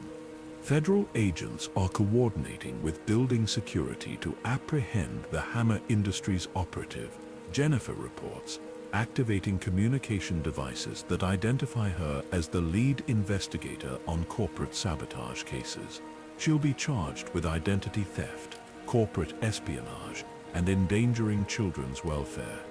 The arrest happens with minimal disruption to the families gathered in the community center, but the psychological impact of seeing someone they trusted revealed as working against their children's interests creates teaching moments about critical thinking and institutional protection that no textbook could provide. The real Maria Santos is on her way here, Dr. Chen announces through the communication network. She wants to personally apologize to every family and reassure them about the Foundation's commitment to their children's educational success. As Iron Man and War Machine complete their security sweep of the surrounding area, the community center transforms from crisis response mode into celebration preparation. Families who've spent the evening protecting their children's educational opportunities are now more invested than ever in tomorrow's demonstration of what innovative learning can accomplish. Young Inventors Showcase is confirmed for tomorrow evening. Tony announces to the gathered families his presence in the Iron Man armor, creating excitement rather than fear among children who understand he's there to protect their dreams rather than restrict them. The community's response to tonight's crisis has strengthened rather than weakened their commitment to educational innovation, proving that the best way to defend advanced learning opportunities is to ensure they serve communities that understand their value and are willing to protect them. 6 months later, Tony Stark himself approaches with the ultimate honor and responsibility. It's time, he says, to see where the vision started. But be warned, some innovations change everything, including the innovator. The workshop feels different when you're being invited to witness history rather than simply supporting current operations. Tony's expression carries the weight of someone about to share experiences that shaped everything you've come to understand about the relationship between technology and responsibility. The temporal displacement technology that allows viewing past events represents the same kind of breakthrough innovation that characterized every stage of arc reactor development. What you're about to see, Tony explains, as the time-viewing apparatus initializes with subtle energy signatures that make the air itself seem to shimmer, is the moment when everything I thought I knew about the purpose of technology changed completely. The holographic display that materializes shows a younger version of Tony Stark working in a laboratory that you recognize as an earlier iteration of the current workshop. His movements carry the enthusiasm of someone who believes that engineering challenges exist to be solved rather than to teach lessons about the cost of innovation. This was taken just weeks before the weapons demonstration that changed my perspective on what technology should be used for. Tony continues, his current voice providing commentary on the historical footage. I want you to understand who I was before I learned that innovation without conscience is just sophisticated destruction. The younger Tony in the recording moves through the laboratory with confidence that borders on arrogance, discussing arc reactor improvements with colleagues who treat his ideas as entertainment rather than examining their potential consequences. The technical brilliance is immediately apparent, but so is the absence of the moral complexity that now characterizes every decision about how Stark Industries' technology gets applied. Your parents were working with us during this period, Tony says, pointing to figures in the background of the laboratory footage who you recognize as the faces from the video message they left for you. They were already asking questions about responsibility that I wasn't ready to hear.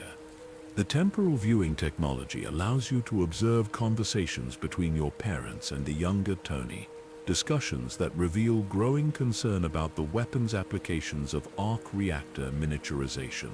Your mother's expressions show the same intensity you recognize in yourself when wrestling with complex problems, while your father's gentle persistence suggests he understood that changing Tony's perspective would require patience rather than confrontation. They tried to convince me that the most important innovation we could achieve would be developing technology that made warfare obsolete rather than more efficient, Tony explains. I thought they were being idealistic rather than practical. The footage shifts to show board meetings where military contracts are discussed with the casual efficiency of people who see weapons development as simply another engineering challenge.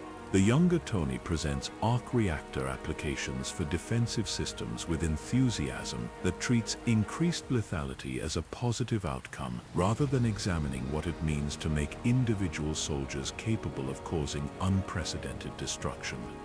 The mission briefing for the weapons demonstration is on my desk in this footage, Tony says, his current voice carrying regret that reaches across the years.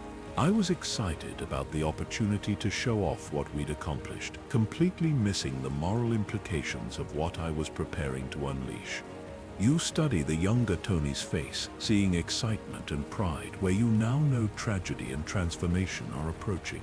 His innocent confidence about the positive impact of advanced weapons technology creates heartbreak because you understand how completely that worldview is about to be shattered.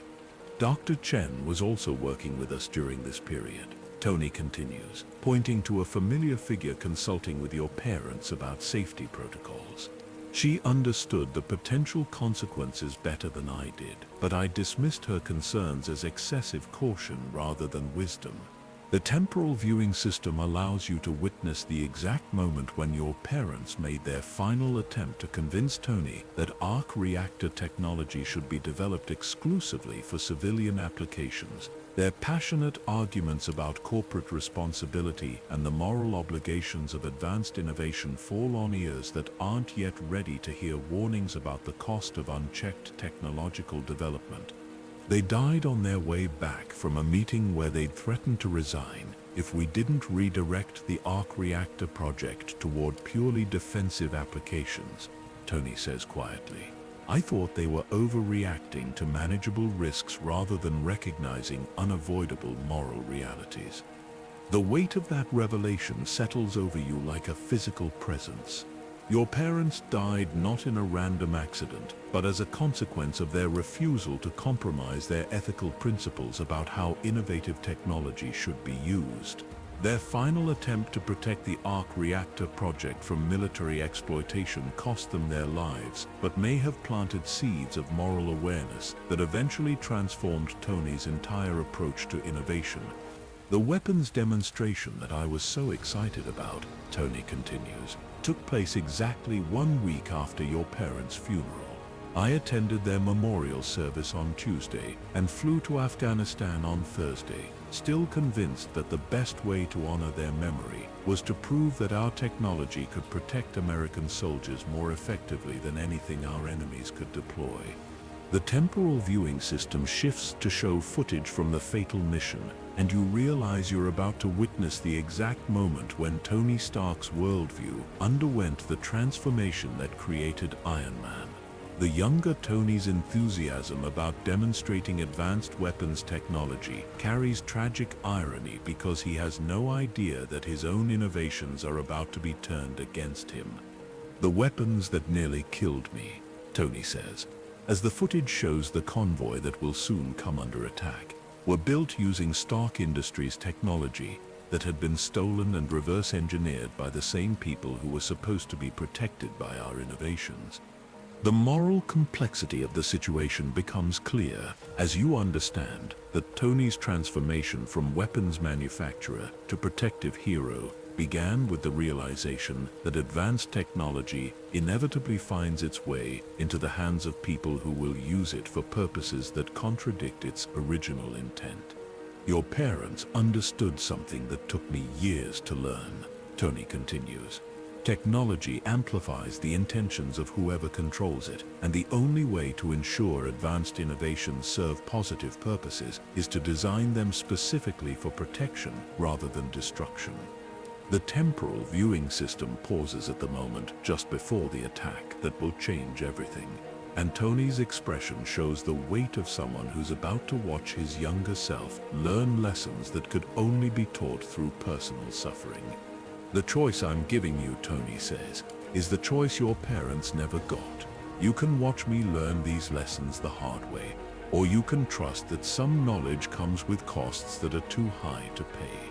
The offer to avoid witnessing Tony's transformation represents both protection and limitation, allowing you to understand the consequences of moral choices without experiencing the full weight of their cost. Your parents' sacrifice created the foundation for everything Tony has become, and witnessing his journey from naive innovator to responsible hero feels like completing their work rather than simply satisfying curiosity. "I want to see it," you say finally. "I need to understand what they died for." Tony nods with approval that carries sadness for the innocence you're about to lose. Then prepare yourself to understand why some innovations can only be achieved through suffering, and why the best technology serves principles that are worth defending even when defending them costs everything. You witness the exact moment when corporate ambition transforms into heroic purpose and understand the terrible price of true innovation. The temporal viewing system displays the convoy moving through Afghan terrain with routine efficiency that carries no hint of the transformation about to unfold. The younger Tony sits in the military vehicle with casual confidence, discussing technical specifications with soldiers who treat his presence as a welcome break from standard deployment monotony. "I was so proud of the weapons we'd developed." Tony's current voice provides commentary on the historical footage. "I thought I was contributing to peace through superior firepower, completely missing the reality that advanced weapons create the conditions for more sophisticated conflicts rather than ending warfare." The convoy's movement through hostile territory demonstrates exactly the kind of asymmetric warfare situation that makes advanced personal protection systems necessary. Conventional military equipment provides inadequate defense against enemies who combine traditional guerrilla tactics with stolen advanced technology, creating threats that require innovative solutions rather than overwhelming force. "The attack, when it comes," Tony continues, "uses Stark Industries weapons that were sold to legitimate military forces and then captured or diverted to hostile groups. I was nearly killed by my own innovations, used for purposes that contradicted everything I thought I was trying to achieve." The explosion that destroys the convoy and critically injures Tony represents the exact moment when theoretical discussions about technological responsibility become matters of life and death survival. The younger Tony's confidence transforms instantly into desperate awareness that his own creations had become instruments of his potential destruction. "The shrapnel that nearly killed me," Tony explains as the temporal viewing system shows the immediate aftermath of the attack was embedded with components from Stark Industries' weapon systems. I survived only because the arc reactor technology your parents helped develop could power life support systems that kept me alive long enough to be rescued. The irony is immediately apparent and profoundly educational.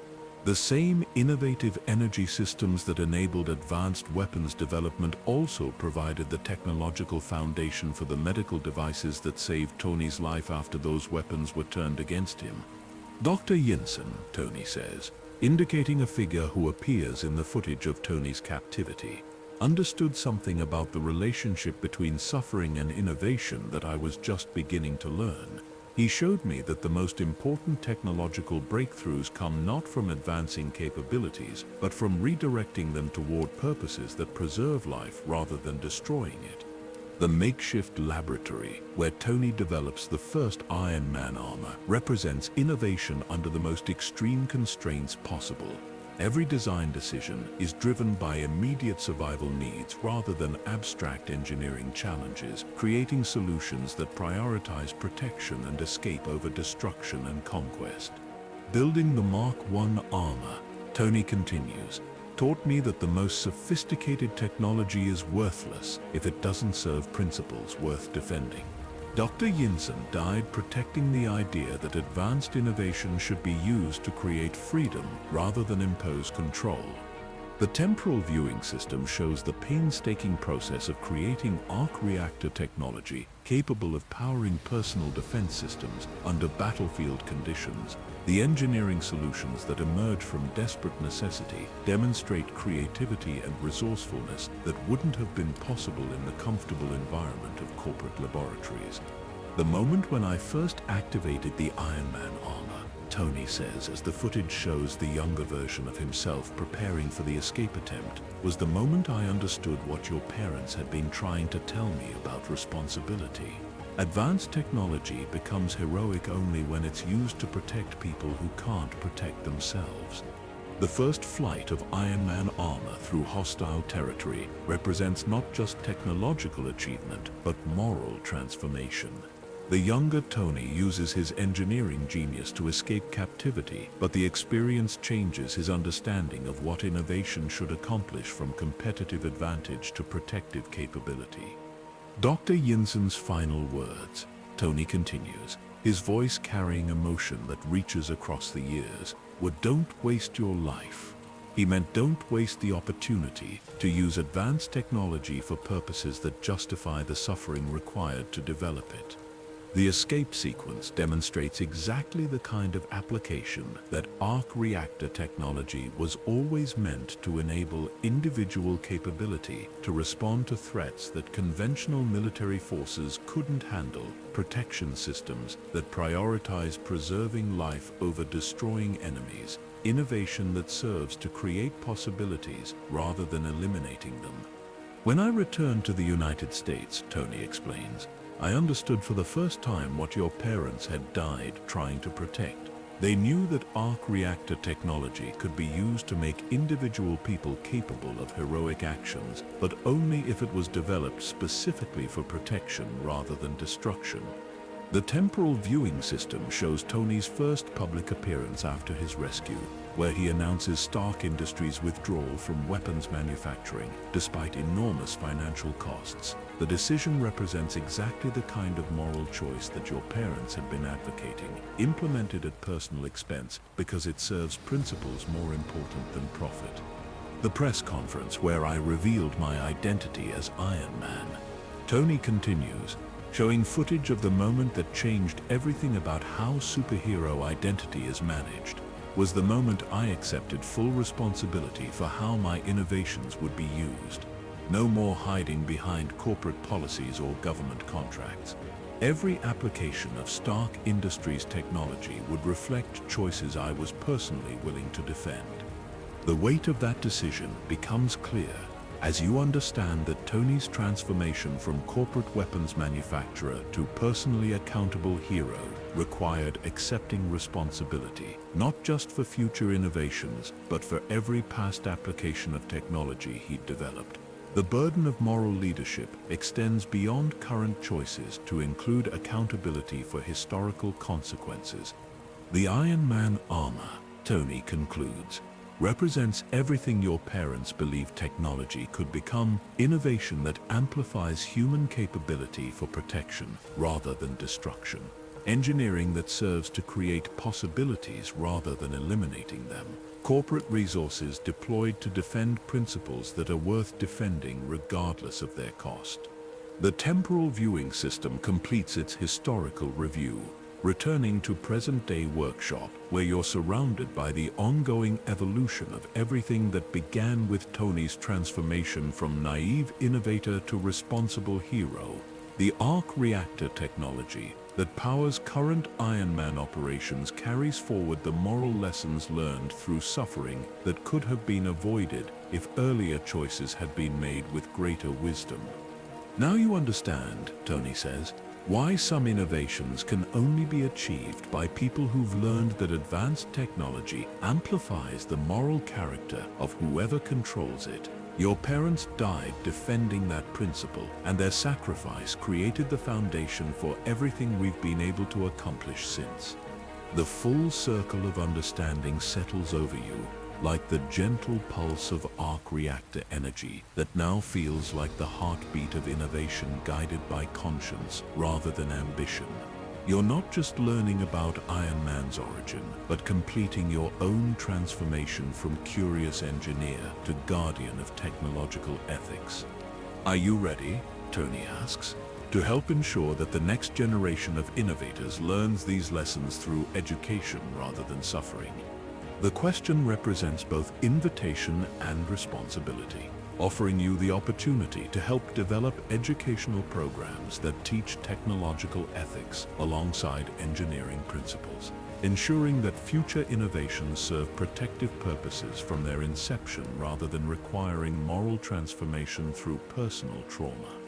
Your acceptance of that responsibility completes the journey that began with your arrival at Stark Industries, transforming you from confused newcomer to wise guardian of innovation's highest potential.